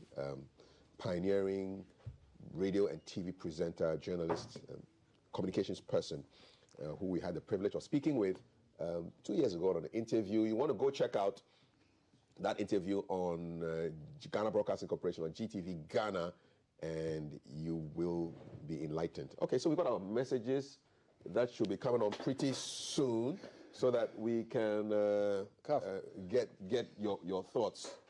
You know what we've not talked about is the manifestos. Yes, there's a focus on the manifesto for sports in the next segment. But yes, your bite on it, it just happened on Sunday. Yes, we've not talked about the manifestos. And, you know, the NPP manifesto just happened on Sunday. And I think coming weekend, the NDC is going to their manifestos. The NPP manifesto launch was not just a political manifesto launch. It was a passing of the guard. It is monumental and systematic in Ghana's political history and traditions. Look, since 1992, the NPP as a political party has been dominated by two main people. His Excellency J. Kufuor. Then even when His Excellency was in power, everybody knew that there was an heir apparent. Because His Excellency Nana Addo Dankwa Akufo-Addo. The tradition, the Dankwa Busia Dombo tradition had that. The question then was, what happens? When His Excellency Akufo-Addo came to power, there was no heir apparent. It doesn't look like who was going to be. But today, one of the things that happened in Takoradi is the fact that there's a passing of the torch. That the old school of politicians in that tradition have all bowed out or all bowing out. If you look at the batch of MPP MPs that entered Parliament in 1996, almost all of them have bowed out. They are retiring and they've bowed out in Parliament in general politics. If you look at the people, the men of men who championed the MPP from that time to now, they've all bowed out. A new breed of younger politicians have emerged in the party. And they are out there to try to change the party in more fundamental ways. And that is one of the things that has happened. Today, the leader of the party is His Excellency Dr. Mahmoud Bawumia. Younger, northerner, Muslim. Today, the face of the MPP is changing fundamentally. If you look at the NDC too, the old guard of the NDC have moved. They've all moved. The face and the vision of the MPP, NDC also now lies over His Excellency John Dramani Mahama, northerner, younger, and that is all we are seeing. And even look, today, if you can even connect it to the Grandmaster we've seen. That class of people, those men and women who dominated our political space and now our media landscape, they are making way for us. No matter what their flaws are, no matter what their strengths are, today they are handing the country over to a new generation. The question is, what are we going to leave for the next generation when our time comes? Good questions there from Dr. Zato. And let's see what the messages are.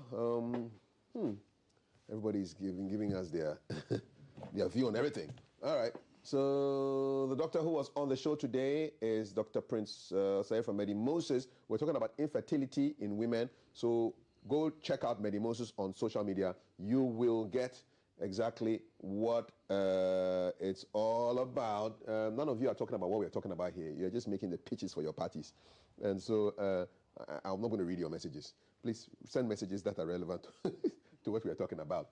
You know, it's not just about praise singing, but let's have messages relevant to the issues. On that note, Dr. Zato, so I'm sure you'll be observing what's happening with the NDC's campaign, their manifesto launch. Yes. Well, why do you think, briefly, because we have only 2 minutes, why do you think they chose Central Region to launch their manifesto? If you see the NPP, the campaign is strategic. So now they are trying to be on the offensive in what they are doing. And look at it this way. The moment it is wrapped up, the president, the first place that His Excellency, the Vice President, began his tour was in Northern Ghana. That was a show of force. He went to Northern Ghana to show of force because traditionally Northern Ghana has been leaning NDC. Traditionally has been. But if you also realize, he went there to say that, look, and to remind Northern Ghana of one thing, there has always been this idea that MPP will never elect a Northerner to lead the party because they're an account party. They are wrong. There's always this idea that the majority Christians in Ghana will never elect a Muslim to lead the party. They are wrong. He went to Northern Ghana to prove that. And he went to Northern Ghana because he wanted to put the NDC on the defensive in their own backyard. And that was why he went there. That was why he barnstormed all the 5 northern regions. And that was why he was making that point that, look, it is now our 10. It's now the Dumbo 10. And that is your 10. If you But I'm talking more about the NDC's campaign, manifesto launch. Why is it in Central? But I'm coming to that point. It came back. Now the NPP has also realized one thing. The NPP has also started. They realized that Excellency John Dramani Mahama went up to north. But now the NDCs, look, they are now technically 2, 3 floating, as we call it, floating regions in Ghana, right? Greater Accra and Central Region. Central Region is one of the critical, crucial, it's a floating region. His Excellency, no, His Excellency, Professor Pukwajiman is on Central Region. So go to the Central Region, which is a floating region, and try to see if they can consolidate the votes there. Central Region is a huge basket of votes and a huge basket of parliamentary seats. So it's strategic. Greater Accra and Central Region are in play this year. They are in play and they have a major difference. So if you are in this area, you are looking, say, look, where else can I go and pick a bucket of votes? And that's how come they're there. That's Central Region. And then you also go, there's also going to be another form of outdoor in the Central Region. All right. They're going to stand and say, she's your daughter. If we win, she's going to be the vice president. Have her back, do you? Okay. And that is why they're going to the Central Region. I like the calculations. Thank you so much, Dr. Jebuntie Zato. He's a senior lecturer in the Political Science Department, University of Ghana. Thank you for your thoughts. We're done with headlines. Still to come, a conversation on the sports element of the NPP's manifesto, a chat with three-time Artist of the Year winner Stonebwoy.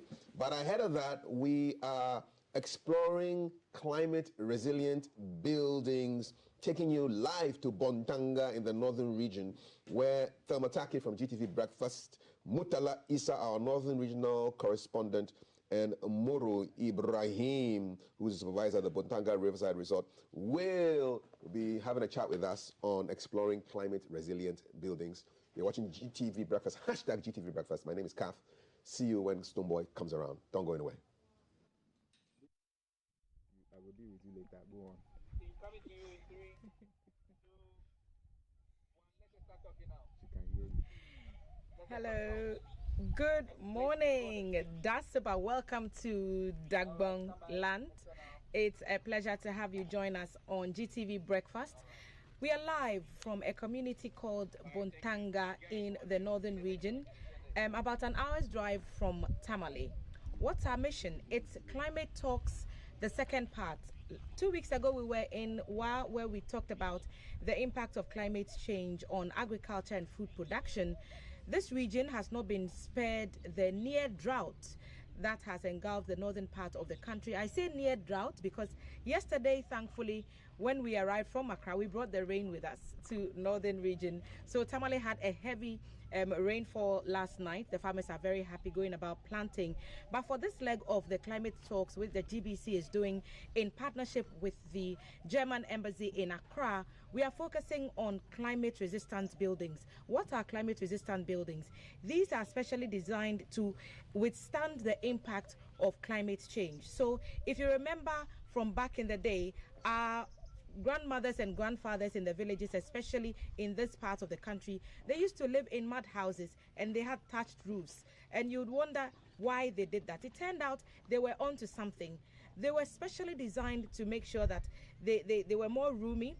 There was more air going in there because they used certain materials. Today in 2024, upgrades are being made to the old Atakwame designs as we've come to know them. This particular resort where we are standing now is driving this change, and they are using some of these old technologies but in a new way. So if you look just behind me, in the buildings you can see in the background, you can tell that there are some of them that are round shaped and they all have thatched roofs. So it was our Northern Regional Correspondent Mutalaisa who cited this place and decided to bring us. So I'm having him along for this little mini tour that we are having so that he'll explain this to us. Mutala, welcome to GTV Breakfast. Thank you very much. How did you find this place? I'm in awe. I feel like I'm back in time, but I am in time. I'm present. Okay, so you see there's a water body not far from us. That's the Bontanga Dam. The irrigation dam. This was what attracted myself and our brother Abdul Hai Mumin here. When he came, we decided to just take a tour. I used to visit this place, but I didn't know about this resort until when he came. We visited and saw thatch buildings. It looked different from what we are used to in town. So we decided to come across, and then suddenly we found ourselves in this space. It's beautiful. It is a place that is still coming up.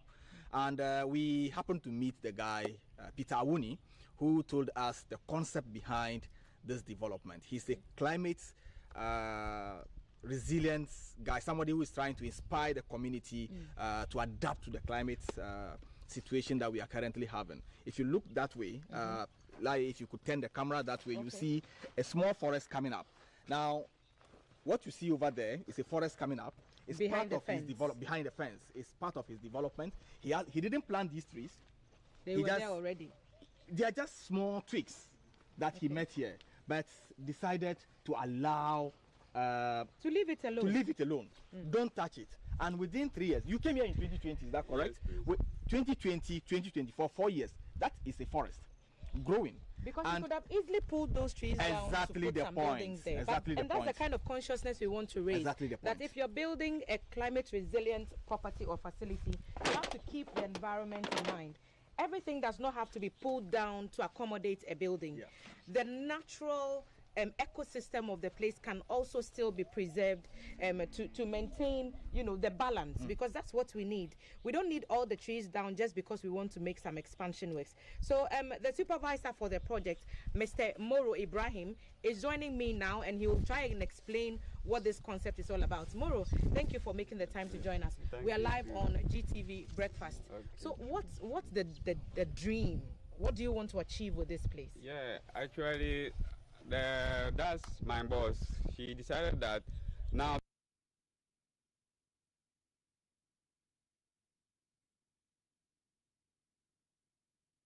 something like this in this world. So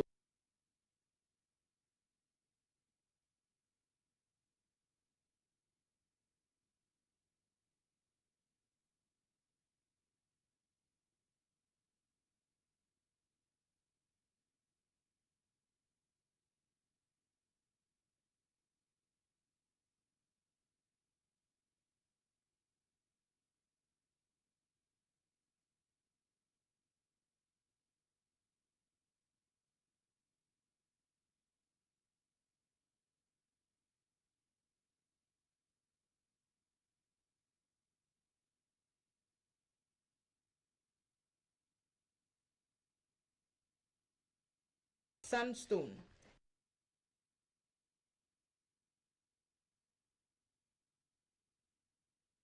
community. So this is stone. Yeah, this and is you stone. just mined it here. Yes. And you added cement to make it hard. Why this design? Actually, this if you look at it, it looks local way. So and we need local way. Okay. So that was all the concept that we should get stones which are just available for us. They are just at the people's farm, and they have been gathering it, and during the dry season, the hunters will go and scatter it. So they are complaining a lot. So we decided that we will make good uses of these stones by gathering it and make it useful. Okay, and I see that the ceiling is also made of wood. What kind of wood is this? Bamboo? Yes, bamboo. Okay, why bamboo? Yeah, actually, since it's local materials, we got this one from Daboyan. Okay. That's one community at Damango area. Okay. So we went there for a tour, and we get to notice it. And we said, we can even use this bamboo for useful thing. So my boss decided that then we will have to try it and see. So we went for some and came and did it, and it was looking nice. Because some people use plastics and other things to make POP, but we decided that we will use this local wood to construct and see how beautiful it is. And it's really beautiful. It is. It's quite. Really I'm quite impressed, and we'll be wrapping up very shortly. Let's do a wrap outside, because you are looking at the local environment, and you are looking at everything that it is able to achieve. I'm quite fascinated with the round buildings. So there's one that's just across from us. Why is it round? Why is the building round? Careful. So that one is round. Yeah, why is round? You know, the local communities. This is the local way of building at Akwami. So we can't say that we want something to be local for our generation to see, and we just do everything as a modern style of building. So we decided that once we will build some part as a modern way of building, we decided to also come out with these round rooms so that it will be a reference for our future generation. Let me bring in something. Okay. Some knowledge I gathered from an old man about the technology behind the round building. There's a lot of storm here. You see there are no forests, there are no mountains. So when the wind blows here, it's very strong. And so if you do not have environmentally resilient structures, that becomes a challenge. You can easily get this roof blown off. But with this round structure, when the wind blows, when there's a storm, it goes around the building and it leaves the building safe. Excellent. And those are the conversations we want to have whilst we are in Tamale for the Climate Talks second session. It will be, the actual program will be live from Red Clay Studios, which is located on the other side of Tamale. So we invite you to come on the journey with us. It will be live on Thursday in the afternoon. Ibrahim Mahama and other panelists will join us and we'll have that panel discussion. We are talking about how to ensure that we build in a way that responds to the pressing needs or the pressing pressures presented by climate change. So join us for Climate Talks, the Tamale edition on Thursday. Whilst we are here, we'll bring you some more sights and sounds. Thank you, Moro Ibrahim, supervisor at this Butanga Riverside Resort. Thank you, Mutala, who will be going around with us as well. Mutala is our Northern Regional Correspondent. And from Team Tamale, back to you guys in the studio. Live from GBC Studio 1, this is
President of Ghana, who happens to be the flag bearer of the NPP, with lofty and bold solutions to cater to the need of the youth in sport. You're still live on the GTV Breakfast Show. My name is Isaac Tete, and every 4 years, trust me, ahead of presidential elections, we have political leaders coming up with lofty ideas to lavish the youth in sport. And today we'll be exploring the manifesto of the NPP led by the flag bearer, and that's Dr. Mahmoud Bawumia, who happens to be the Vice President of the Fourth Republic, and also look at the areas that he touched on in relation to the development of sports and cater to the needs and livelihoods of the youth in sports. Ghana has a rich history in relation to the sports, and the game has produced some notable sportsmen who have achieved success at both national and international levels. However, in recent years, there have been several challenges and issues that have affected the overall quality and development of sports in Ghana, leading to a decline in the performance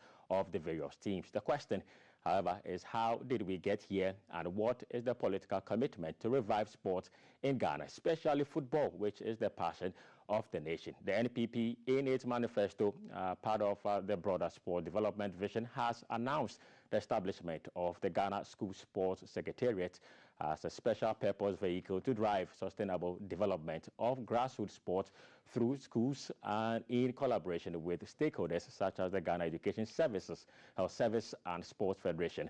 Now, this morning, we are going to subject the NPP manifesto to strict proof from what it promised in 2020. And now, my guests are Veronica Komi, and sports journalist, a seasoned sports journalist for that matter. And of course, we'll have Jerome Ochi also joining us later on the program. So clearly, what we have here is the focus on sport. The NPP 2020 manifesto will be juxtaposing this manifesto to what was said just over the weekend. That's in Takrady by the Vice President, Dr. Mahmoud Bawumia. So, 2020 manifesto, there are a lot of pointers, a lot of promises that were made in the 2020 manifesto. Some of them achieved, some yet to be touched on, some also in the process of being, totally completed or achieved in that manner. We'll look at that, but first of all, let me get to my seat, introduce my guests properly, and of course, we'll touch into more details of the issue. So, like I said, I have Veronica Komi. She's a seasoned sports journalist. Once upon a time, the host of Spotlight here, and she's always one of us. Vero, good morning. Good to see you, Isaac. How Great. are you today? Fantastic. You look amazing. Thank you. Let me get your initial take of the Vice President, who happens to be the NPP flag bearer, his posture, and what he said, initial comment of what happened when he touched on sports. For the first time, I've been really looking forward to what the politicians will say during the campaign season, or I had been anticipating what they will say during the manifesto launch. So I followed this keenly. I did because I have been speaking lately about the fact that I think the politicians take sports for granted. Yeah. And that when they walk into town, they just ride on the wave of the Black Stars because they know it's uniters. But to do the things that would really develop sports is out of the question. So I have been waiting. I had been waiting for last Sunday, and I am still counting down to that of the NDC because I really want to see what they have to offer. Personally, it would help me vote. You think it's going to be a determining factor? For me. For you? Yes, I'm a huge sports person. If there were years that we voted on different things, for me, sports is a big deal because I know what sports is able to do. And I do believe if the politicians took us a little more serious than they are doing, maybe the country would even develop beyond just the economic and all the other things they speak to. So yes, I was looking forward to it. Am I happy, or was I happy? Yeah. Was I blown away? No, I wasn't. You wasn't? I wasn't. You weren't? No, totally. I was not blown away because most of the things we could dovetail into it one by one. But most of the things, if we subject it to proof, you will see that if you compare the 2016 manifesto, 2020 manifesto, some still run through. 8 years on, they haven't been achieved. I'm asking, even for those like the centers we are building in regions, the 10 of them, it's been under the spotlight the last few weeks. Most of them abandoned. I could show you videos and pictures. You are aware. How have you not completed these? The last time I checked, there was an official defending that they ran out of budget and they could not finish. And now goods and logistics that were tabled or built to complete this have now skyrocketed. Prices have skyrocketed. It's all part of so it's become a problem now. Yes, it's all part of the economy now. And I'm saying that when you are undertaking a project at a certain level and you abandon it, it costs so much money. I'll grab my phone and break down how much we have spent in most of the centers. Are we just throwing money away? We spend so much with the aim of developing sports, and at some point we decide to abandon it because nobody will be held accountable. So if you are unable to finish the 10 projects, they are abandoned, and you are promising 6 more to make it 16 when voted into office. I am tempted to believe that you are just speaking because you want to be elected into office. If I look at the track record and what you have done and what you are saying, I should be able to juxtapose both and say that, okay, I could trust this and not trust that. The vice president said he's looking to give every Premier League club a bus. Mr. Vice President, with all due respect, I'm sorry, that is not how you develop football. Football goes beyond that. You know why? Okay, well, let's get the Vice President actually saying or giving us these bold solutions to cater to the need of the youth in sport and sport development in general. We will support the revival of the Premier League and clubs to improve commercial viability and create related jobs by directing policy through the National Lotteries Authority and the Gaming Commission to establish and fund a sports employment module to assist premier clubs fund operational expenses, including player remuneration. And also we will provide a bus to each Premier League club.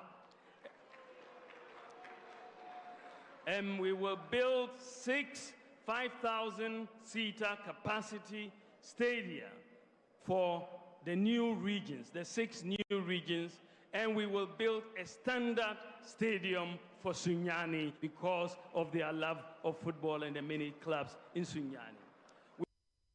So that was the Vice President, also the flag bearer of the New Patriotic Party, the head of the presidential elections. It's like Vero said, you'll be lavished with a lot of lofty ideas, but the question remains whether these ideas will be actualized when they actually retain or when they get power. And like you said, I concur with you when you say it's a matter of priorities. It looks like we are a matter of priority and a lack of accountability. Sports has always been seen as a recreational adventure and industry, but now we know it's moved beyond that. There are a lot of things being done with sport, and a lot of livelihoods are being catered to through sport. So when you tell me you've not completed as many as 9 multi-purpose centers and you want to give us an additional stadiums, it begs the question, are you just throwing dust in our eyes or you really mean business? I mean, it's difficult not to think that it's just a question of throwing dust into our eyes or just trying to make sure you hang on to power.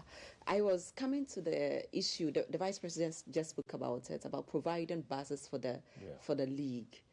Every now and then we have teams going on relegation and others coming in.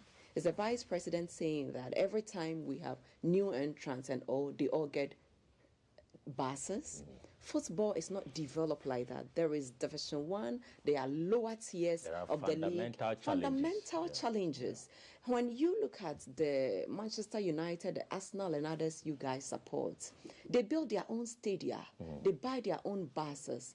When football used to be great in Ghana, when we used to go to the stadium and it is filled with capacity, it wasn't because clubs have buses. It wasn't. When Star Attraction was great and people would like to go and watch players and supporters of various teams would want to fill the arena to give morale to their team, it wasn't because they had buses. At least there was some quality. There's been a question of quality in our league. The fact that Star Attraction is no longer there and players play for one season and they are gone.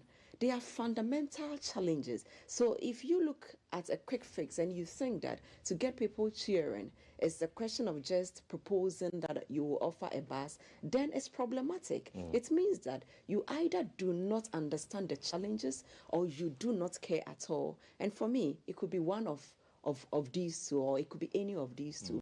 Because you see, the first step into making sure that people can play or you are an earthing talent is to make sure that, first of all, you have pitches all over the places.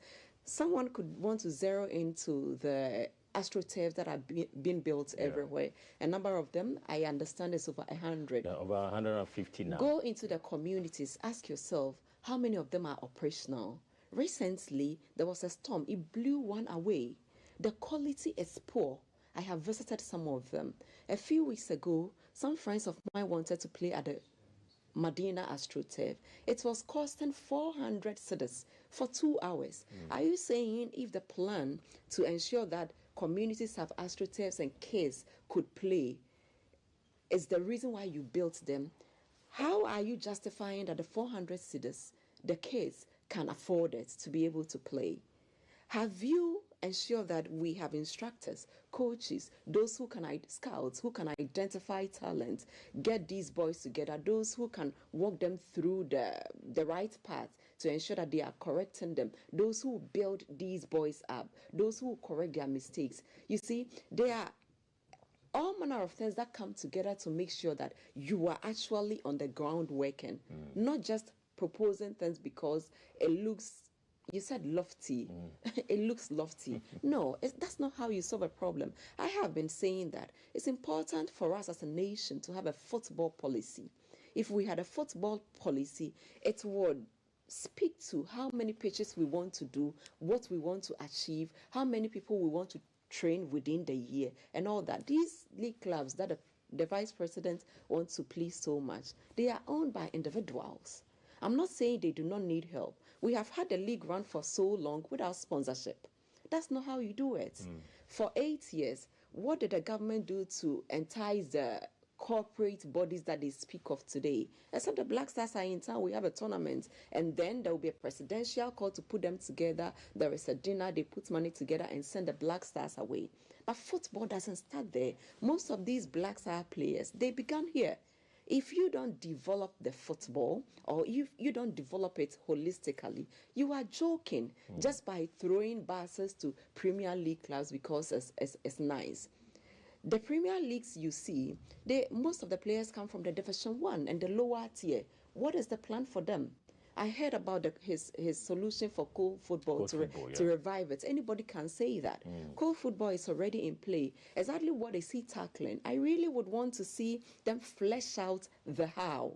I think the how has been really missing in the equation. And you see what the vice president said, anybody can say it. It is English. It is the how you do it, the approach, that will let me take you seriously. At this minute, I do not think I am impressed. Great. So, I mean, beyond football, we know sports in general. You talk about policy. We know that there's a national sports policy, which has been already drafted, yet to be reviewed and finalized by cabinet. And when that is done, I'm sure this will give us the football policy the president spoke about a few months ago. Approach. Are you referring to same? No. It is a sports policy. It's the minister, made by the minister on the floor of Parliament earlier this year, that there's a national sports policy which has already been drafted, yet to be finalized and approved by cabinet. And when this is done, you know, the ministry is in charge of initiating and formulating policy. So, I mean, holistically, beyond football, we're looking at sports in general. This can also, you know, outline some of the thematic areas that we need to look or touch on in developing sports. So, a quick one. So we look at the bold solutions. We'll look at what has been said in 2024. We juxtapose that with what was said in 2020. A lot was said in 2020, especially the multi-purpose youth centers that were to provide recreational and as well as sporting, you know, training to young individuals. They are supposed to be youth centers of excellence, but it's just one that has been completed. With 9 years to be completed, we know there will be an additional 6 to also give off or give to the new 6 regions to holistically or comprehensively develop sport in those regions. So there's a lot to be said with regards to that. So Sport Development Fund, as said by the Vice President, there will be a Sport Development Fund that he said in his manifesto. There's also going to be an upgrade of surfaces of local football pitches to meet international standards, something we've been clamoring for years in the media space. Would be a continuing construction of AstroTurfs. When they came into office, according to the vice president, it was just 3. They have as many as 150 AstroTurfs scattered across the country now in 2024. There will be tax rebates to incentivize private sector investment in sport, tourism, and creative arts, as well. Operation Olympics Glory program. There's going to support the revival of the Premier League, improve commercial viability of the league and the respective clubs, 5,000-seater capacity stadiums to the new regions. Like I said, there's a promotion, or they're going to promote school sports through Ghana's School Sports Secretariat, and a collaboration with international sport bodies like the NBA and the NFL. The NFL already here in Ghana with some brilliant pathway ideas for a young athlete. We've been joined by a very good friend, Jerome Ochre. Jerome is a seasoned sports writer now. He's a student of leadership and governance now, and in circles we call him an expert. Jerome, good morning. I'm not an expert. Good morning. How are you doing? I am fine. By God's grace, I'm well. Well, Vera and myself started a discussion. We're looking at the manifesto. You've already had your take. I read your take, and trust me, Jerome says for the first time he did over 1,000 words. Yes, because it was needed. Yeah, it was needed. I mean, people don't read, so you don't write plenty. but this one was necessary. Okay, we are trying to juxtapose what was said just over the weekend with what was said in 2020. 2020, we saw some also bold, statement made by then President, who is the president now, and then flag bearer, that's His Excellency Akufo-Addo. But now his successor to be, that's Vice President Dr. Mahmoud Bawumia, is saying there will be a continuing effect of what was said in 2020. He's labeled a lot of them. I know you have a take of it. Jerome, what is the problem with sport development in this country, and why do you think the Vice President had to come out with these bold solutions, and are you convinced with these bold solutions? So 3 questions. Yeah. You're asking 3 questions in one. What the problem is with sports development and then the bold solutions that has been offered, and then what? Are you convinced? Yeah. So let me start with the first one. The problem with sports development in this country is that it is too impulsive. And when I say it's impulsive, what I mean is we don't think through it. We wake up and just do anything that anybody who is in charge feels should be done. So that if someone feels that AstroTurfs should be put around the country, they just do it. And I said in my article yesterday that you need evidence to believe that AstroTurfs are being done without any plan. The first evidence is the one at Medina. If we could construct an AstroTurf in modern-day Accra at Medina, and the AstroTurf doesn't meet the licensing requirements of the GFA, then it tells you that sports is being done on impulse. Somebody felt that let's give Medina an AstroTurf, and so an AstroTurf was given to Medina without recourse to what the licensing regulations say, such that you are thinking of, let's say, Legon City, who play in Accra. Is there a possibility that if the AstroTurf at Medina meets the specifications of the FA, Legon City would decide that we would want to play our league matches there? Nobody thought of that. We just put up an AstroTurf, and the AstroTurf now doesn't meet any of GFA's requirements. So FA Cup matches cannot be played there, Premier League matches cannot be played there, and it is used for something else. If you want to develop the Premier League, let's say with the use of infrastructure, pitches like an AstroTurf, you can't use that of Medina. And if you can't use that of Medina, which one can you use? Is it a political problem, or those appointed to lead sports are just not worthy to be in those positions? But who does the appointment? It's the politicians. It is whoever in charge has the political power to put someone there. So it is 2 ways. I think it's impulsive because, one, there's no plan. There's no real plan as to how we want to do things. That is why, maybe coming to your second question, I think that what candidate Bawumia or Dr. Bawumia, the Vice President, offered on Sunday or is offering in his manifesto, for me, if you are looking at the text, is an improvement on the 2021. Because the 2021, I heard you read something. I'm not sure if it is from the 2020. Okay. If it is from the 2020, then I'm telling you, this is better than what was offered in 2020. Because in the 2021, when I read it, I don't find anything. Okay, so we'll highlight the 2020 manifesto on your screen. Probably we'll go through. I don't really find anything big in the 2021. But I think this contains much more than even what I assumed. Yesterday in my article, one of the guys was telling me, my own friend Tamimo, I mean, he's with the campaign team, so he was telling me that, Jerome, there was an oversight of funding and I think maintenance, which I conceded because I really did not get that point. But it is true. I think some of the big things in this one is the funding bit. Okay, so that's the focus on sport, the 2020 manifesto. Established a youth enterprise. We look at, we focus on sports. They had an implementation of, they said they'll implement a women in sports program to support women. They had a youth in sports model as well. The youth in sports has been done through the National Youth Authority. Let me finish answering your question. So if you take, for instance, the bit about funding, I think it's realistic. This is just a presentation of someone's ideas, if given power. So we are not saying so much. But the point I'm making is, if you take funding, for example, it's critical. It is needed to keep sports on its feet. If you take maintenance, it is critical. It is needed so that sports infrastructure is always in good shape. So those are real solutions to real problems. But some of them, in my view, like the one to Premier League clubs, I don't see how that will change the state of Premier League football in this country. I am not disputing or discounting what transport means when it comes to football clubs. They move a lot, so they need buses. But check, how many of the clubs have not acquired new buses in the last 1 or 2 years? Kotoko is rebranding their bus. House of Folk have a new bus. I mean, the old one they were using was giving them problems. Midiama acquired a bus recently. Inshatreman now has a new bus. Bekum Chelsea, Pando Heart of Lions. They are all using luxurious buses. Now, the point is, even if you want to give them more buses, I am saying that it will not improve the state and quality of our league, because the state and quality of our league is undermined by the lack of sponsorship.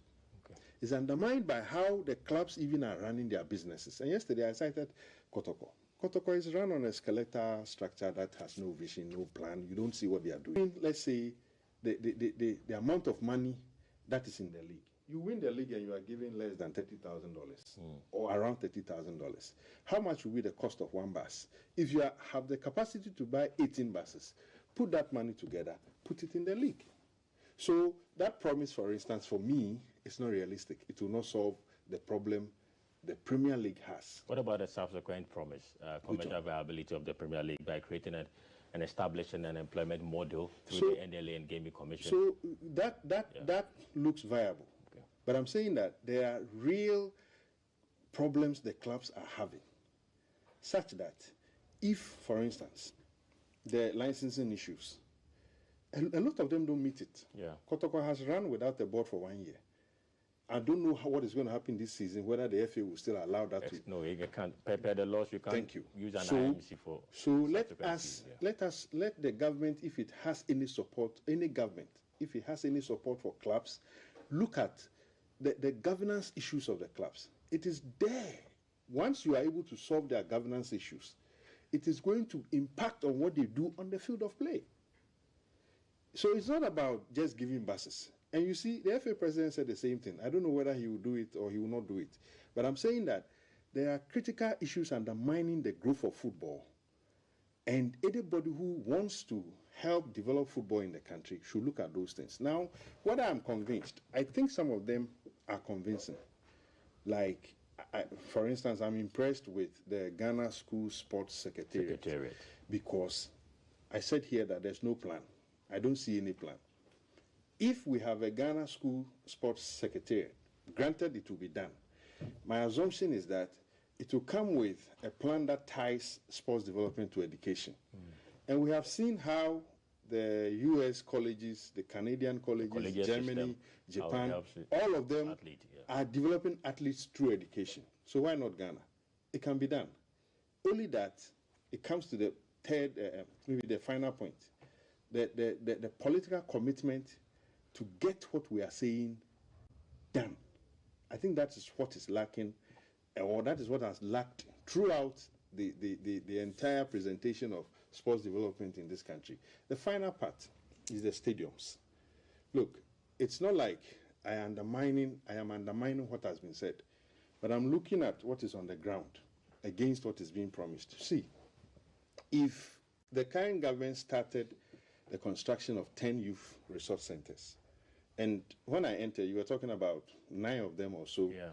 Look, to be I have seen, or I'm receiving videos of the last one, Koforidua, and you'll be sad. Yeah.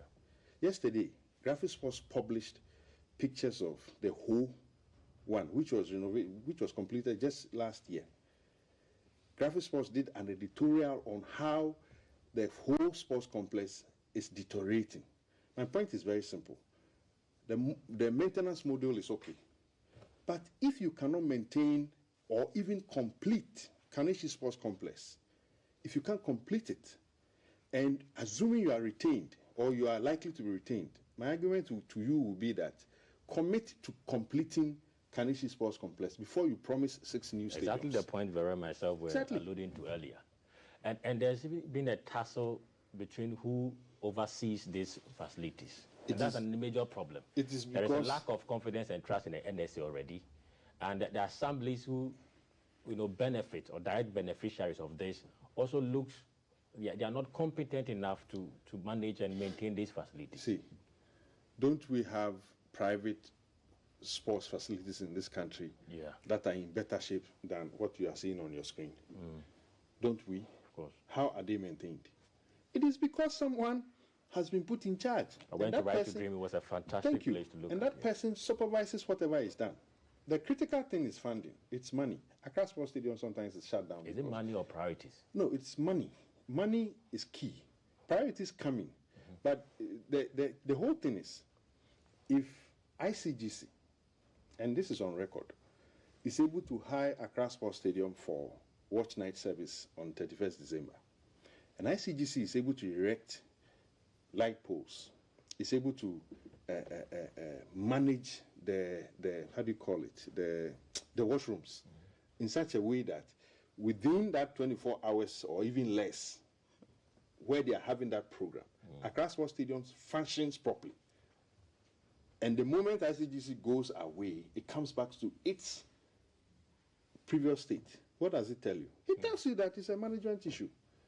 One, the money is not coming because the interview I had of a former NSA boss talking about how ICGC were able to get the lights working and all that was because they were prepared to pay for it, and they paid. And the washrooms were working, and the lights were on, and they had their program. Why is the government not providing the funds for the NSA or whoever manages Accra Sports Stadium to get electricity, to get the scoreboard working, to get the pitches, everything working as they should? It is because we have decided not to do it. Esipon. See, the reason I have a problem with some of the new stadiums being promised, and I'm saying that it's not realistic, is we were in this country when the finance minister, former finance minister, told Ghana that Esipon was under renovation. And it was not true. It took the MP of the area to say that, look, what you are saying is not true. But at the top level of government, the finance minister said it's 90% complete. And the MP said, no, it's not true. It's in ruins. I'm saying that if Esipon is in that state and you cannot complete renovation, don't tell me you build a new stadium. Because Esipon is even bigger than what you are promising to build. You are promising to build 5,000. 5,000. Esipon is 20,000. Yeah. So why not commit resources to putting that in a better shape? Rather than saying that you are going to build, in total, you will have how many stadiums? 6. Yeah. In the 6 new regions. Yeah. No, there's an additional 6 stadiums to be built according to his manifesto to also accommodate the 6 regions. That's what I'm saying. There'll be additional 6 states. 5,000 seater capacity states. We are all Ghanaians. We are one country. So whatever resources whatever facilities other regions have, the remaining regions should also have it, if there are resources to provide it. But I'm saying that there are bigger ones that are deteriorating. Do you know the cost of a seapond? You remember how glamorous it was opened in 2008, I remember. You remember how it looked? I watched the Nigeria versus Ivory Coast there. We all watched it. We were all there. We saw it. Today, we can't even weed the place. Parks and Gardens cannot weed a seapond, but we believe that we can build 6 new stadiums. I will not take such a promise. So what we should be telling the politicians, maybe the NDC will have theirs next week, what we should be telling them is, go to the ground, see the problems that sports is facing. The irony is, he said these are solutions that came about through sampling of views. Yes, but from major stakeholders of the various or respective industries. I will not dispute that, because I mean you were not there when they were doing their engagements. But we are also speaking to what is on the ground. Yeah. Like the Medina issue I'm telling you, that the youth resource centers. I'm saying that if you have Graphic Sports is a state-owned newspaper, or somehow a quasi-state-owned newspaper. If Graphic Sports is telling you, there's a whole editorial telling you that the state of the whole sports complex is deteriorating to the extent that if we don't take care, we can't even use it again. Okay. Don't promise a new stadium. Jerome, Fix that one. So quick one. Look at 2020. Like you said, there were lofty promises, but this adds on a lot of them in the 2024 manifesto. We saw the 10 multipurpose youth centers as promised then in 2020. Most of them not completed, by the way. We also saw youth in sports model, and that model actually gave a platform for youth or the youth to be trained in pitch maintenance, there's fitness and wellness. That also was equally met by leaders in that era. So, and the Women in Sports program as well, a quick one on your screen, and also entrepreneurship for the youth in different or diverse capacities of the sporting industry. In 2024, this is what has been promised. We're looking at a lot of them, and this looks like a wholesome of new ideas. Jerome and Veronica, my guests, they've been touching on a couple of these issues. The major concern is whether or not this can actually be implemented. It's not just about paying lip service to some of these policies. Let me get back to you, Vero, on this issue. So, Jerome, I asked Jerome about whether it's a political problem or we're just fixing, square pegs in round holes, which is probably making it difficult for us to realize or actualize some of these, ideas or lofty promises. What do you make of that? The leadership of our sporting, fraternity or industry. Is it an area we should be look out for? And will it be a conflict of interest if government, steps in fully in the case of football? What we've been lacking is a political will, right from the onset. You may want to compare the Nkrumah era to subsequent governments. The Olympic Games ended not too long ago. Yeah. People were saying they expected the Asmati and others to win a medal. But what we forget is we have won 5 medals in our history. In our history. If you check our contingent over the years, it's been declining. So obviously there is a problem. When we speak about the number of trophies the Black Stars have won, that made us a supposed powerhouse, or made us a powerhouse then, we no longer are. It was supervised by coaches like C.K. Jemfi and others. C.K. Jemfi and others, if you go to the archives of time, were products of Nkrumah. He cared about sports. So he cared about having a policy, ensuring that human resource capacity is there if they needed to train coaches, and all the people that ensures that if you are developing the game, you are touching at the core of it, not just touching the surface. We do not do that anymore. So for me, it's just a question of political will. Because when you have the political will, you know that you should have one policy that speaks to all the areas, even if you have to do it in stages. But that is not a question of just waking up one morning and thinking that every constituency or locality would need a pitch, so let me just throw in there. And you said it's for recreation. Yeah. It's not just for recreation when the ordinary people cannot even afford it. It's not even safe for a lot of athletes. So if you have the political will and you have the policy, it will address all these things and it will be systematic.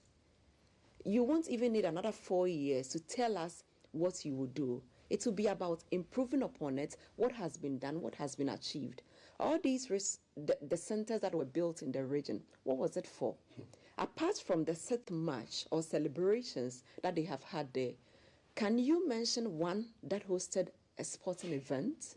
But it's supposed to be for sports. Yeah. So we just lack the political will, because every now and then there will be competition and Ghana will have to represent because the flag will be there. So we just marshal people, put together money, they go and count, come back. No accountability. We rejoice in the small successes and stories, and a government can say, under my tenure, we participated in this and participated in that, and that is okay. I also listened to the Vice President talk about the Olympic glory, and that in the next 4 years, they will do A, B, C, and D. Let me even narrow it down to our participants that just ended Olympic Games. You see Grace, the high jumper, when she couldn't... Rose, yes. Yeah. When she could not clear that one, yes, she was crying because it was even below her personal best 6 weeks earlier. But this is a girl who didn't even have the opportunity to have her coach with her through training. The boys, as Mati and Co., some of them are Uber drivers in the States. If your plume athletes are only at that level because of colleges they attend elsewhere, and not because you invest in them, then there is a problem. I like that they say, okay, we want to invest in them in the next 4 years. In USA, we will do well. But you know the bad news? No. It doesn't start at that level. I have seen schools. I remember I was in the States recently, and my host said, okay, my kid, I think 3 and 4 or 5, were going for practice after school, girls and boys. That is when you begin. So it's important that when we are talking about school and colleges and all that, we are really serious about it. The Winneba Sports College is in ruin. It is a huge place that used to ensure that when we have the Starlets and Satellites and others doing what the Montaris and others, they were all training there. Where is it now? So you don't just allow facilities that were already there go down the drain and tell me that you build new ones. And it's not just about the facilities, human resource. It's about what you really want to do. So if you want to start at the school level, the secretariat is a good thing. Yeah. But how is Interco doing? I had said that if you look at our football, I'll even zero it down to who like football or are good with sports. And the moment they are in school, their dreams are over. Because we don't have a policy that integrates them, that even care about them, to see how we can integrate them into the system and all that. So the solutions are down there. Are they represented enough? Are we just doing stakeholders engagement with politicians who are representatives of constituencies who want their constituents to be happy because we built an astroturf? Or we are getting to the core of the issues? I think that politicians have failed us in terms of sports because it's either they do not care or there is a huge disconnect about the understanding of what they are able to do to make sure that sports is really developed. Jerome, see, I mean, just a bit on what she said. You know, Winneba Sports Complex. It's Sports College. I'm even making it look nicer than it is. Winneba Sports College. I don't know what sort of engagement that was done. When we had the Africa Games, and there was a promise that Botema would be turned into a college, the first thing I said was, look, you don't have to turn Botema into any college. I thought it was a brilliant idea. It is. No, we have a lot of fantastic ideas, just like our laws, but obeying them become a problem. What I'm saying is, Winneba, as we speak, doesn't have any good playing surface. I don't know the last time you were there. The last time I was there should be more than a year. But when it was in a rainy season, the pitch was soaked. I mean, I don't know whether drench is the word. Waterlogged, as if it's some swamp where you can even plant rice. See, it is supposed to be a premier sports college that has lived from the 70s or so till this point. But it doesn't have a decent playing surface. So if you are committed to developing sports, great idea. You are doing engagements. How does it happen that your National Sports College, which doesn't have any surface for people to play on, look at their basketball courts, their tennis courts, even the hostels, some of the nets are worn out. If we cannot fix these things and make Winneba look great, I won't believe you if you say you develop Botema into a college. Because there's one right there which has the name, has the clout, it's been in operation for decades, but it's suffering, it is decaying. I would take any manifesto promise that says that we recognize Winneba in a poor state and we will upgrade the state of Winneba so that it befits the status of a proper sports college. That would be realistic, you know. So I won't take anything away from those making the promises, but I'm saying that if they did proper engagements, like Vero is saying, and the engagements were with the proper stakeholders, then Winneba should have been included. Maybe the other political parties will do it. Let us go to the ground and see the problems facing sports. You see, yesterday I was a bit charitable saying that maybe the Ghana School Sports Secretariat will encompass a whole lot. So let's accept the idea. I think it's a brilliant idea. But how does it happen that we say we want to develop sports, and you read the manifesto, and it's basically football? What happened to boxing? Because, in all fairness, Azuma Nelson is greater than any sports athlete I know in this country. He's a Hall of Famer. Well, multi-purpose youth centers are supposed to cater to that. Which one? The multi-purpose youth centers across the country. But they're all in rings. I'm telling you, the one that Kufrodia, and when did we have 6 matches? This year. This year's own was held where? This year's own Kufrodia. Go and see the state. When you see the pictures, you question whoever is managing the facility.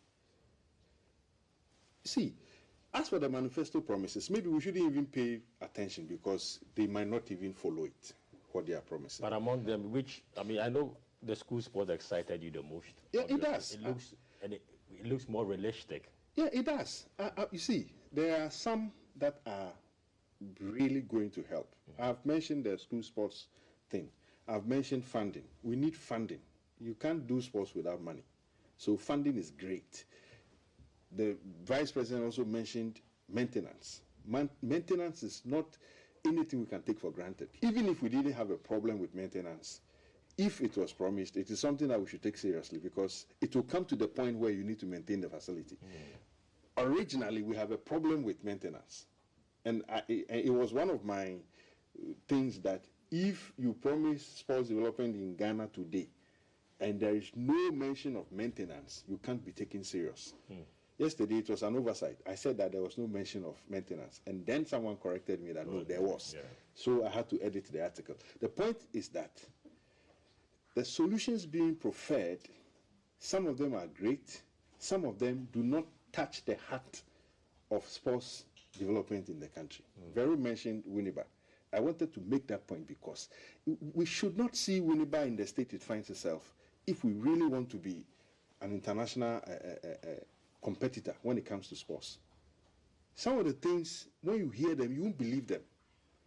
But if we say we are training and developing athletes, where do we train them? Where do we look, last week, if you saw the games at Elwak, and one of the journalists, one of the schools games. Yes, one of the guys who wrote a story on them said, somebody won something. And I said, oh, where?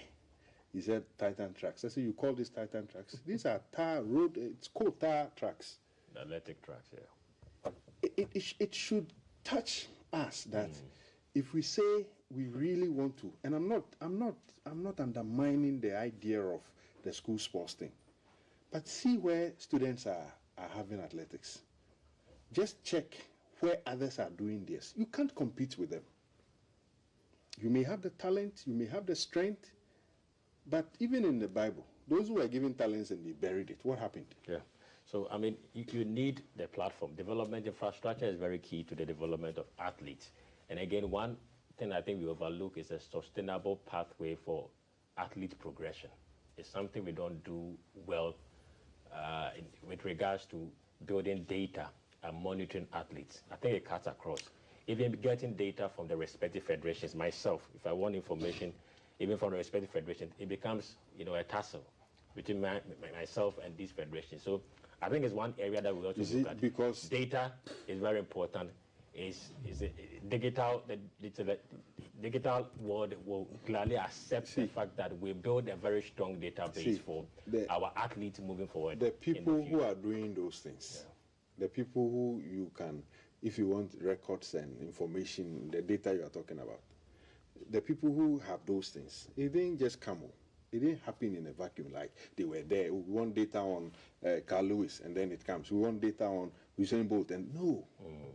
It started from a point. Okay. It was made a part of their sports development agenda that we have athletes. We need to maybe build information on them. How do we do it? They go to best practices, countries that have done it, and they learn from them. But here, look, that's why I told you it's impulsive. If we say we want to do it, we can do it. Okay. Jerry, my final question, who should be held responsible for where we are now? All of us.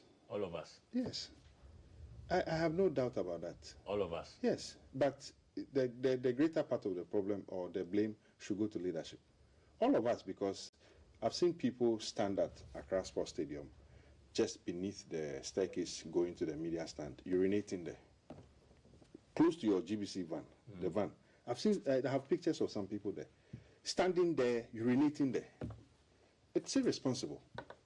So if NSA cannot clean the gutters at the Accra Sports Stadium because of the stench we create there, you can blame NSA. You can blame government for not giving NSA money to clean the place. But what about you who also stand there and urinate there? Excuse me, it's morning TV. Maybe I shouldn't use some of these words.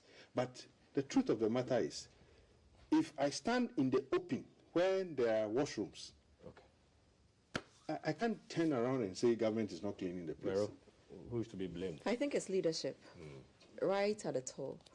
Because if we had a policy, we had the right people, we have the right people also enforcing that the laws and the rules work, some things will not be done. He spoke about the ICGC. On those days, they have people manning the washrooms or whatever it is that they have to do. If you apply the rules, people will obey. It is why when even those who break the law easily travel abroad, they reform or they conform because they have stronger institutions and the institutions work. It doesn't work here. So I think it's leadership. If we get a political will right at the top and we are interested in seeing it through, we should be able to succeed. Right. Ladies and gentlemen, Veronica Comey, seasoned sports journalist, Gerald Mortuary, also a seasoned sports writer. My guest for today's discussion, we looked at the manifesto of the Vice President of Ghana, who also happens to be the flag bearer of the New Patriotic Party. And he said a lot, lofty ideas, brilliant ideas, who determines the bold solutions to cater to the need of the youth in sports in the country. That will be a wrap for us on that segment where we tackle sport. Up next is a very fantastic interview session. We're looking at one of the finest to come out from the continent musically, the biggest, arguably the biggest, artist musically in Ghana at the moment, and he's one of my personal favorites. He's in the studios. You don't want to miss this one. Stay tuned.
every day, and my guest is multiple, and the one and only Torture, Stonebwoy.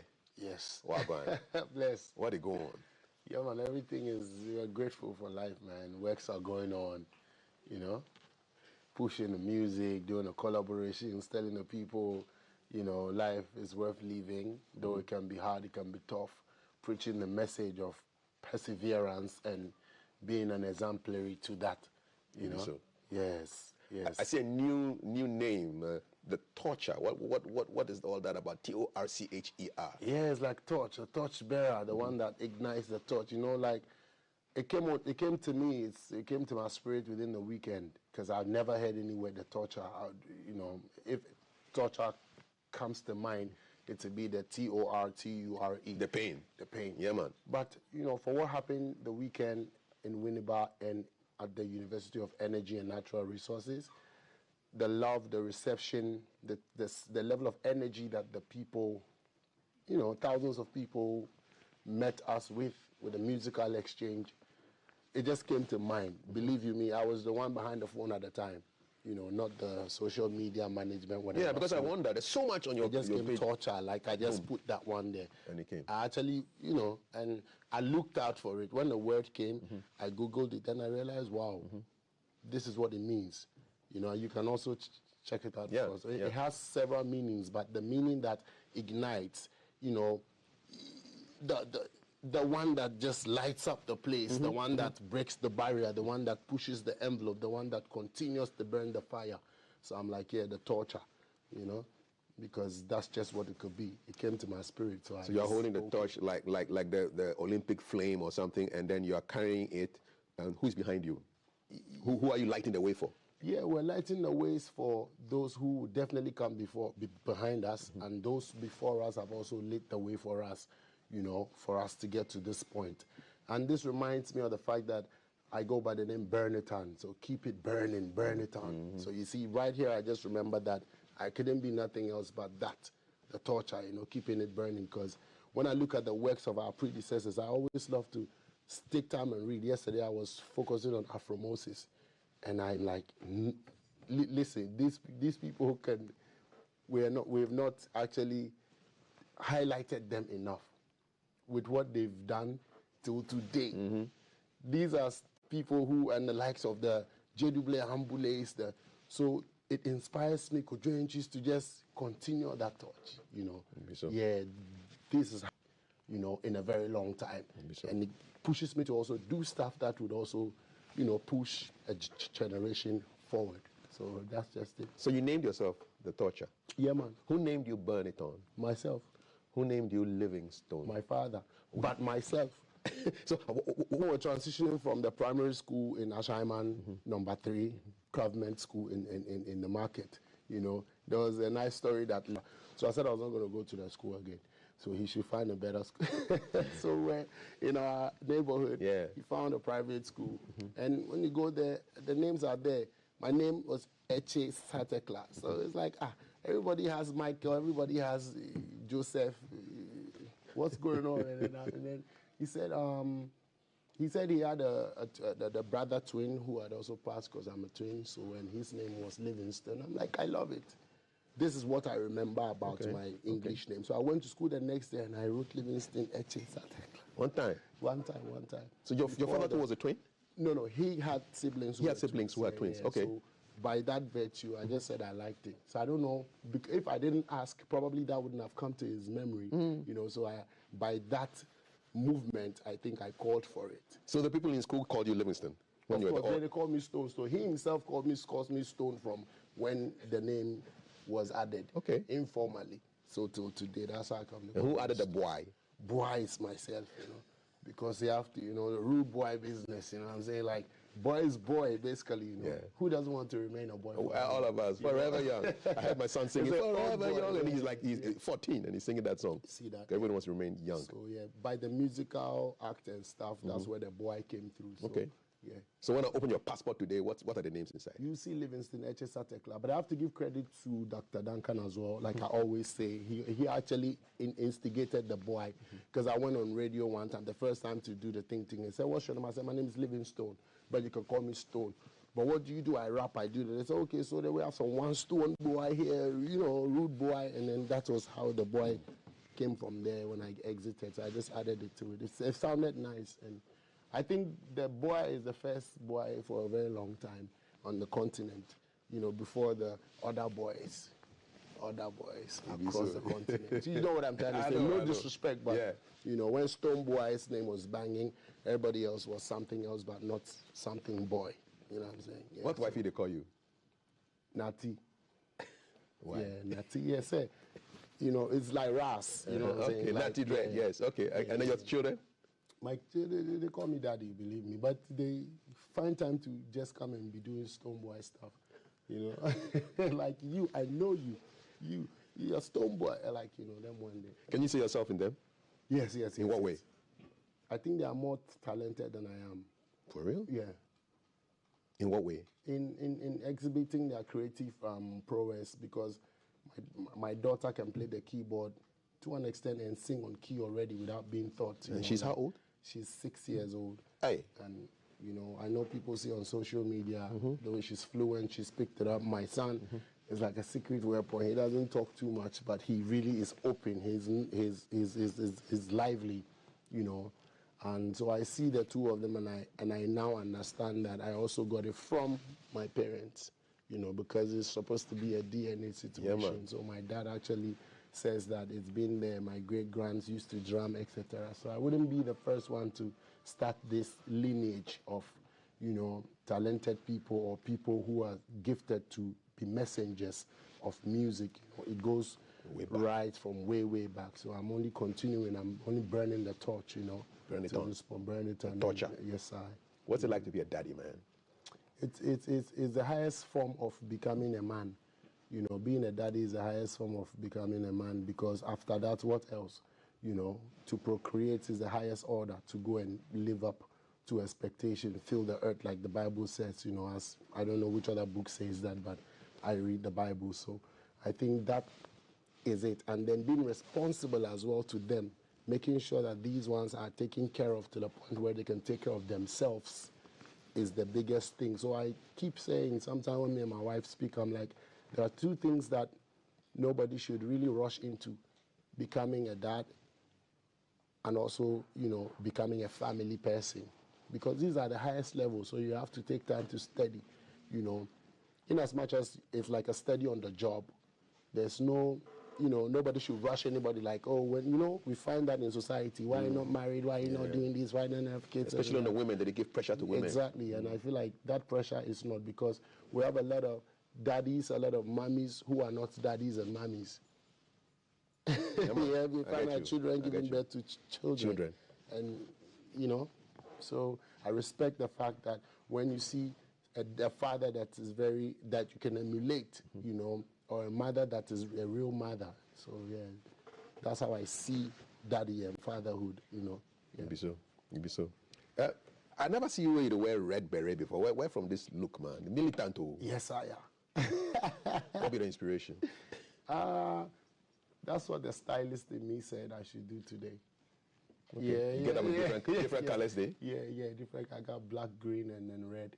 So today is the red day. Yeah, today's the red. You remind me of the economic freedom fighters, Julius Malema and all those guys. Yes, and Che Guevara and stuff. Yeah. But the beret is supposed to be a military something. Yes, no? it is. Police. It So is. I think this morning I'm feeling, more. I'm feeling to look like, But the contemporary style of it also gives it some fresh breath. Like putting it on with some shirt and some. That's a stylist in me. Were you always like a fashion-oriented guy? 100%, because my mom was a seamstress anyway. Okay. Yeah, my mom made clothes, right from the start, and I've always loved to.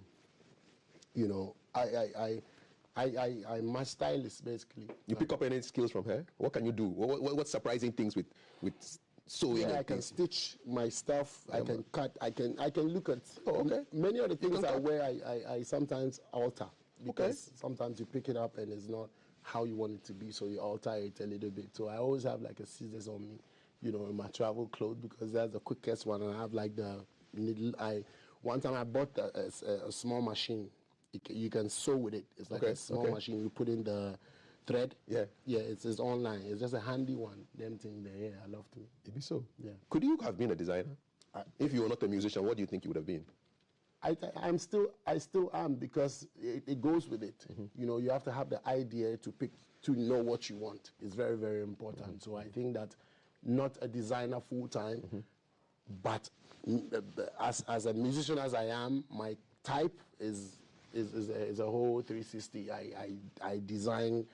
I inspire some of the ideas, many of the music videos. You know, I tell them what I want. I write some of the script. You know, I'm very hands-on when it comes to the creative process, 360, not only performing or writing the music. Where do the music ideas come from? From life. And I understand myself as a messenger ever since I got to get, aware of, my musical talent. I've always been kicked to send a certain message, and that's why I sang Round Go. And that's why I sang Believe in Africa, which is a collaborative effort between the Africa Prosperity Networks and myself, and that's the first of its kind, coming together from that side and my side, and we wrote a beautiful piece about Africa. I believe in Africa. So my love for my continent and our people as black people is very deep. It's way, way, way, way deep. And I think that is one of the things that reflects or inspires me. Then it triggers down not only about freedom fighting for my people or black people, it goes also about love, emotion, and everything that covers around, life, basically. So that inspires me too. Some people, they discover them a talent on their own. Others have it discovered for them. What will be your story? When you not say you go be singer. Okay, so you see, I can make this practical example right now. Now that, for instance, my daughter can sing, I think I'd been identified already. One time. But for her to become a professional singer is up to her when she grows up. So I think same with me. I've always been the Zaguno of the house. If you say Zaguno, yes. It's like master drummer. master drummer. Beating drums and breaking the drums. What you break? Oh, drums. There was drums, bowls, all those. There was a school behind us. They used to pack their drums with us. I've caused them problems so much. Me and my friend would beat the drummer, get to. Then we go and pack it. So they come to school the next morning. The drums spoil, but they'll be managing us and they don't know. So where that friend is? Is he a musician? No. Believe me, I don't know where they I don't know. So it started from there. Primary times. In primary school, I actually had a group. I think it's online. There was 3 of us in the picture in the Kukunte, and so I was in class 5, and I had a musical group already in class 5. So I must have been showing talent. I used to sing in a choir, a church, children's choir, all of that one. Yeah. So. Which one of the songs can you remember? The children's choir. It's one of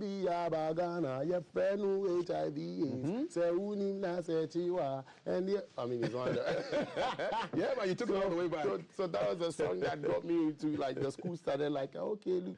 So we've been doing this from when. So the talent, I think that I've known about it from early, and then I also didn't leave it.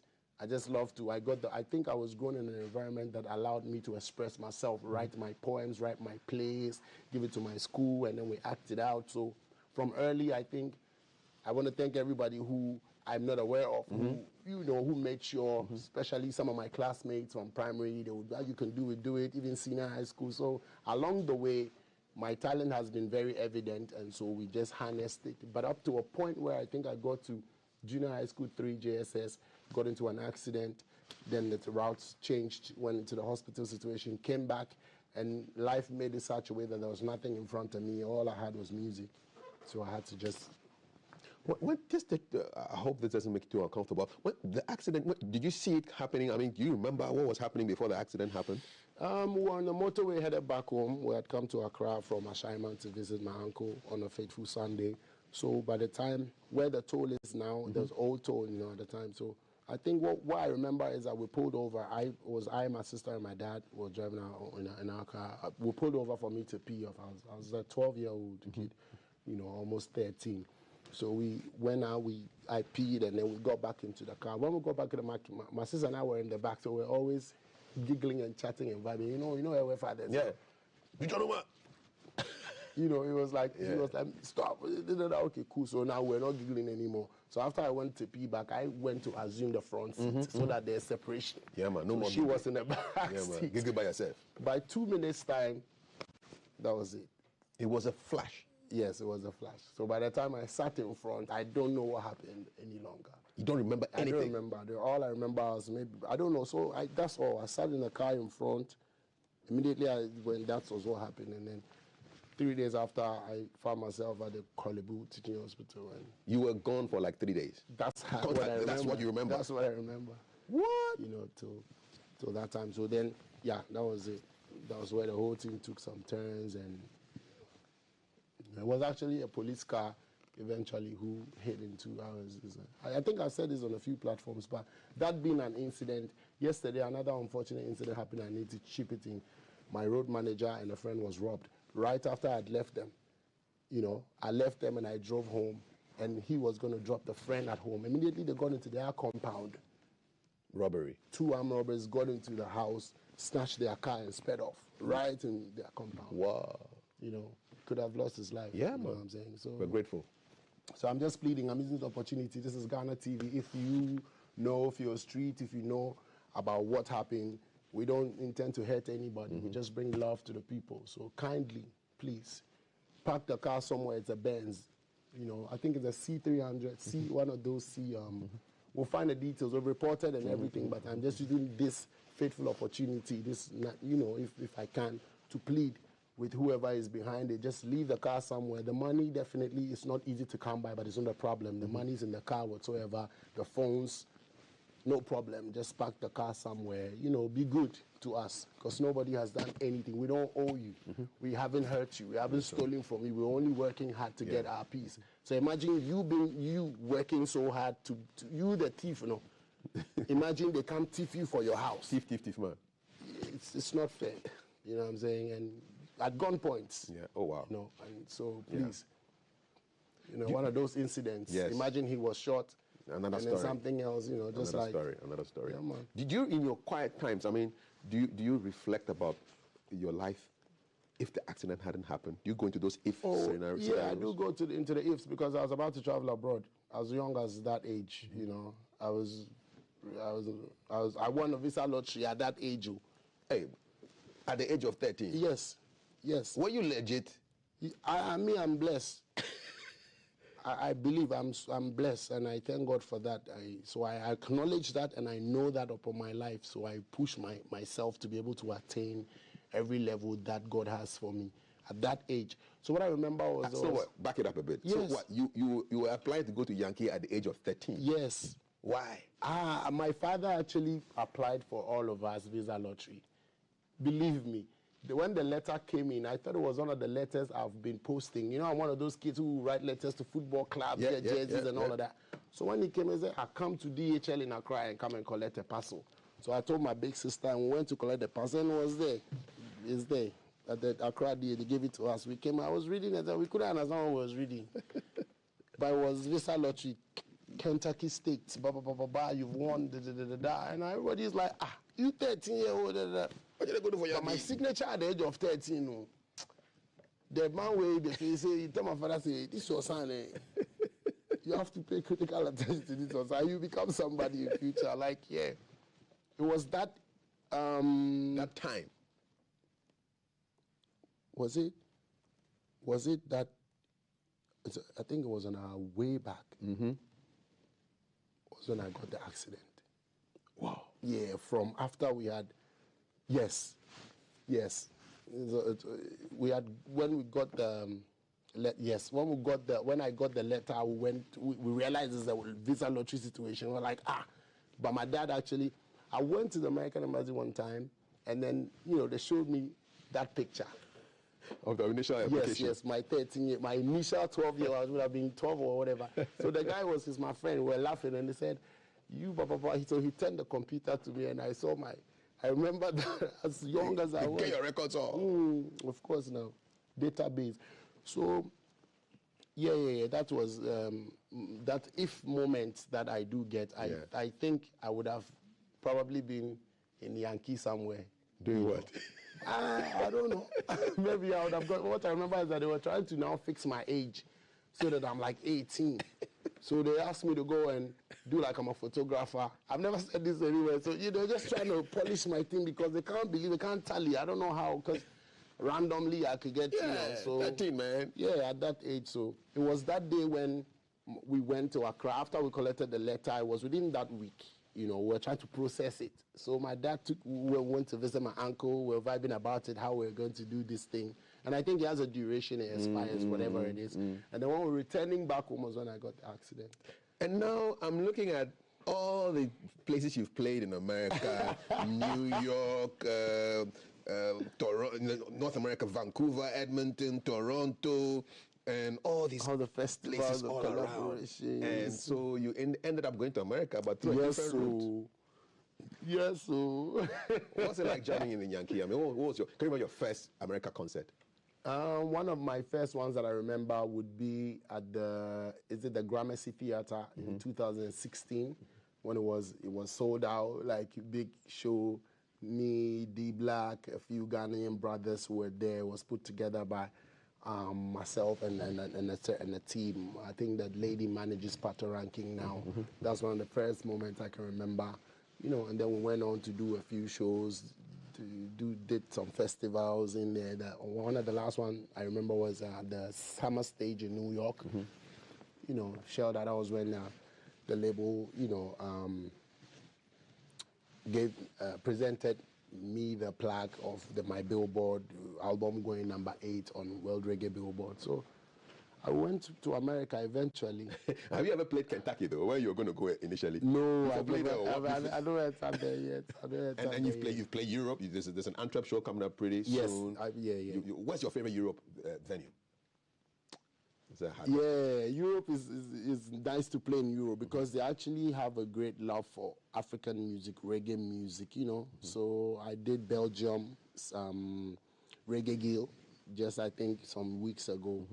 Amazing show, headlined it, and I'm going back to do something for my people. Basically, this is at the Icon in Antwerp. Yeah. So I'm using this avenue to confirm and affirm the fact that everybody pull up, roll out, get your tickets, go onto my socials and find it.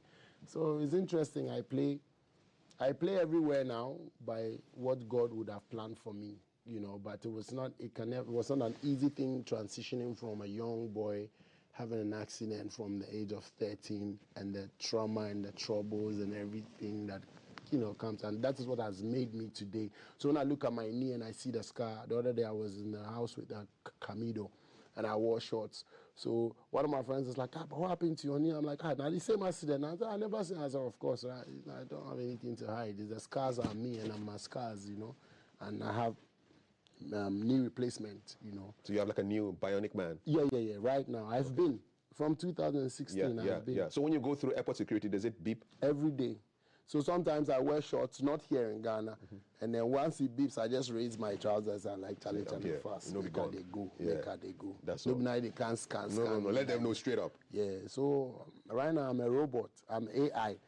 But I've been an AI. Before AI? Before AI. Now I'm AI. That's why they move like this. They see the AI. It be so. I mean, what do you make of AI though, man? AI is artificial intelligence. Is it helping you? So we have natural intelligence. HI, human intelligence. Human. So I believe that the combination, and interestingly, it is the human intelligence that creates the artificial intelligence. So humans are powerful. That shows you how it is. Now, working in combination with the HI and then AI is supposed to bring some level of, effectiveness in our workplaces, in our lives, in our endeavors. By that, we have the phones, we have the laptop, we have the TVs, just to make life easier by this technological advancement. So I'm loving the AI, and I'm loving the times that we're going in now. But the biggest concern is that we shouldn't forget that the AI was created by the HI. So we should be very careful we don't destroy or bring destruction to our lives by all these things that we are creating, The movie people are worried that AI is able to... Recently, there was a whole movie that was just produced, script, everything done, AI. And the music industry, is AI a concern for you guys that people can release music with computers and make money and they'll forget about you guys, you know? Yeah, it's there as well, because you find out that quite recently voices can be mimicked by the AI, and so we're just banking on the intellectual property copyright, because you cannot use an AI to mimic a Stonebwoy and release a song and then you believe that that is you. Without the original Stonebwoy, would you have known what it is to create a mimic or to create a Stonebwoy AI? So I think the humans are also intelligent enough to know that those ones have to be cut down, or there are laws that protect the properties, both movie and, you know. It's just supposed to enhance our productivity, but not to steal from the humans. Take over. Yeah. Let's talk about numbers now. What is the first dimension? What is the second dimension? What is the third? What is the fourth? Because you have a fifth dimension. What will be the numbers? Why fifth? I just read a little and I realized that the fifth dimension is that dimension that involves, you know, everything else, takes you to the next level, you know. And I think you can also help me read with the help of the AI on your phones. When you put in the fifth dimension, you can get a lot more explanation to know where my mind was when I'm talking about fifth dimension. In terms of my last album that I created, I wanted the album to represent a certain picture of me, you know, of growth, of expansion, you know, and still bring musical vibes, you know. If the music doesn't come that way, then how? It's supposed to take you to the next level, because people pick albums and listen to albums and can relate to track after track. The sound, the tones. Music itself is a combination of word, sounds, and power. Word, sounds, and power. These elements are actually elements that create. These are elements that make. These are elements that exist on all dimensions of life. So, you know. What was your most rewarding experience putting this album together?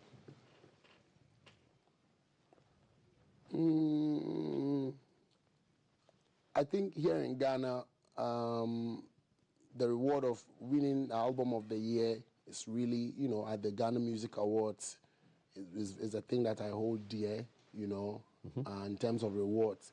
And also how the album has gone very far, the way people feel about the album, taking in from songs like Manoji, featuring Angelique Kidjo, and how classical it is. I don't think it can be repeated. I remember that song when Manoji came. People said, "Actually, Angelique is singing ever." I said, "Are you serious?" Yes, yes. What was she like in person, though, in studio? She's an amazing mother. That's how I can describe her, because they've seen it all, they've done it all, they've set the pace, they've lit some touch that can never be outflamed, and I am very grateful and honored to be one of those that have enjoyed or tapped in from her prowess. You know, when we sent her the song, she just killed it one time. She didn't hesitate. She actually made me keep the raga part of the song, because that's her favorite. You know, I felt like, okay, the direction was, she said, nah, keep it in there. So immediately we were actually shooting the music video, and I had that version right there in France. So originally I was not going to put that version. So that morning in France, when she said I should maintain the raga verse, luckily enough, we had an old version that have bounced like that. So we shot the video with that. And then when I go back home, we quickly maintained it. Yes. So she's an amazing woman, you know, her accolades, you know, she online cannot even tell you enough of what I don't think the internet can tell you enough of who she is or what she has done. It's just like an Afromosis. You cannot get it all online. You have to have been alive from as early as she did. And we are not fortunate enough to be, you know, her age mates. So we're only enjoying what we know, and these are great people, and I respect them a lot. She did win Grammy like she did buy cocoa for a shy man. She has finished music. We have people who have finished music. You know what I'm saying? You ask her for the secret once in a while. Yes. You know, I may not have intentionally asked, but with the opportunity, I've been around her. Remember, she invited me to come and perform at her concert in London there's a theater. No. Royal Albert. Royal Albert Hall, which is very monumental. Yeah, so we vibe. She advises you without even you asking. In terms of longevity, she tells you to stay true to the craft. Yeah, man. You know, definitely be humble, she says, so that you can pick everything on the ground. There's no need to be egoistic, because you're actually serving the people. You just have to stay true to yourself, and you know, these are gems that, you know, coming from somebody like her, that tells you that take it up. We're grateful for you. It be so. I'm going to ask you some rapid fire random questions. So first answer that comes, boom. Afrobeats or dancehall? Both. Studio session or live performance? Both. Sunrise or sunset? Both. Beach day or mountain hike? Both. Traditional Ghanaian food or international cuisine? Traditional. Recording solo or collabos? Both. Classic reggae or modern dancehall? Both. Early morning workout or late night studio session? Late night studio session. Performing in Ghana, performing abroad? Both. Vinyl records or digital streaming? Vinyl. Singing or songwriting? I wish I could explain the vinyl. But yeah, I would say vinyl because you have something to touch, you have something to hold. Yeah. I was not born in that era as man. We came to meet the CDs and would have seen that.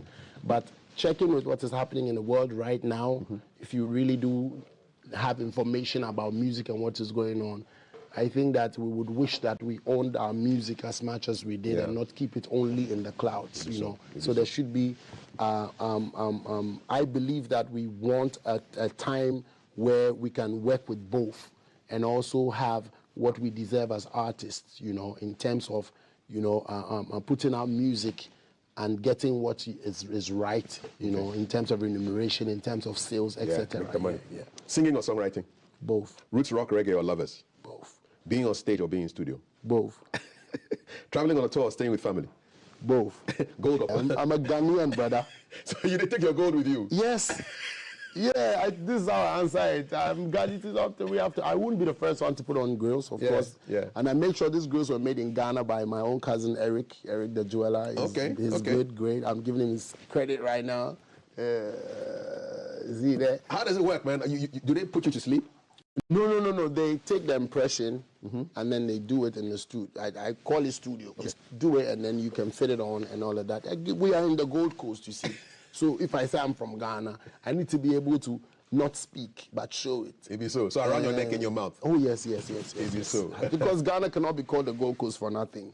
You know, some people outside Ghana, especially whites, when they hear from Gold Coast and they know about the fact that Ghana is the Gold Coast, they're expecting something. Yeah, man. Is that when, for instance, Otunfo is traveling, you see he clads himself. So we can also contemporize it and put it in certain places. If you want to pierce your nose or however. But are your kids curious, though? Yes, my daughter always says, Daddy, I can't wait to grow up so I can have my grills. Yeah. And your son? Him too. Me, I have 2 bombshells at home. Listen, Wyclef Jean and Stonebwoy, how did that come about? To start with, I think I posted a picture. I was in Kenya one time, and then I saw a comment, and it was Wyclef.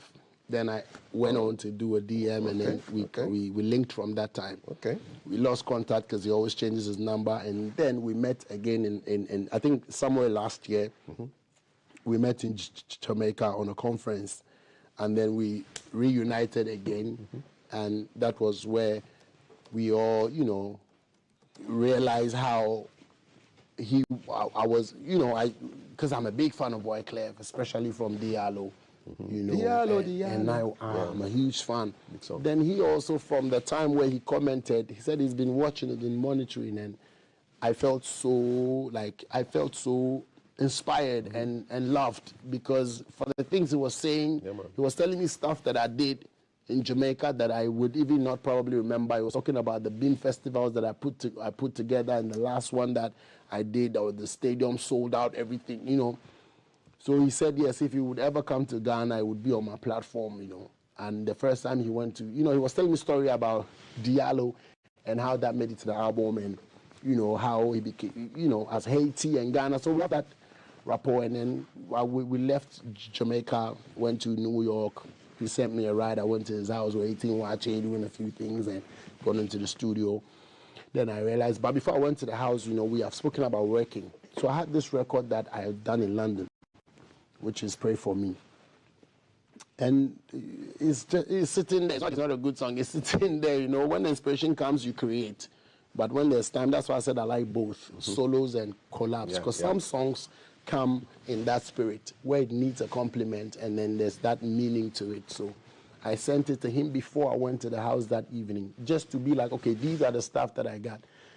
Immediately he got that record, he like, that's the record. I should keep it. Let me not send anything again. But that's like one too many. The same thing with Kerry Hilson, the same thing with Angelique Kidjo, the same thing with Shaggy, you know, the same thing with everybody. You know what I'm saying? So I was not surprised that it fit in one time. And that's how I stay. When I'm recording and I do music, I don't rush it. So he jumped on it. He's been loving the song till this morning. You know, he's been supportive in terms of promotion. You know, that's a collaboration that, you know, it's not off of. And I call him my godfather because these are people who have finished music.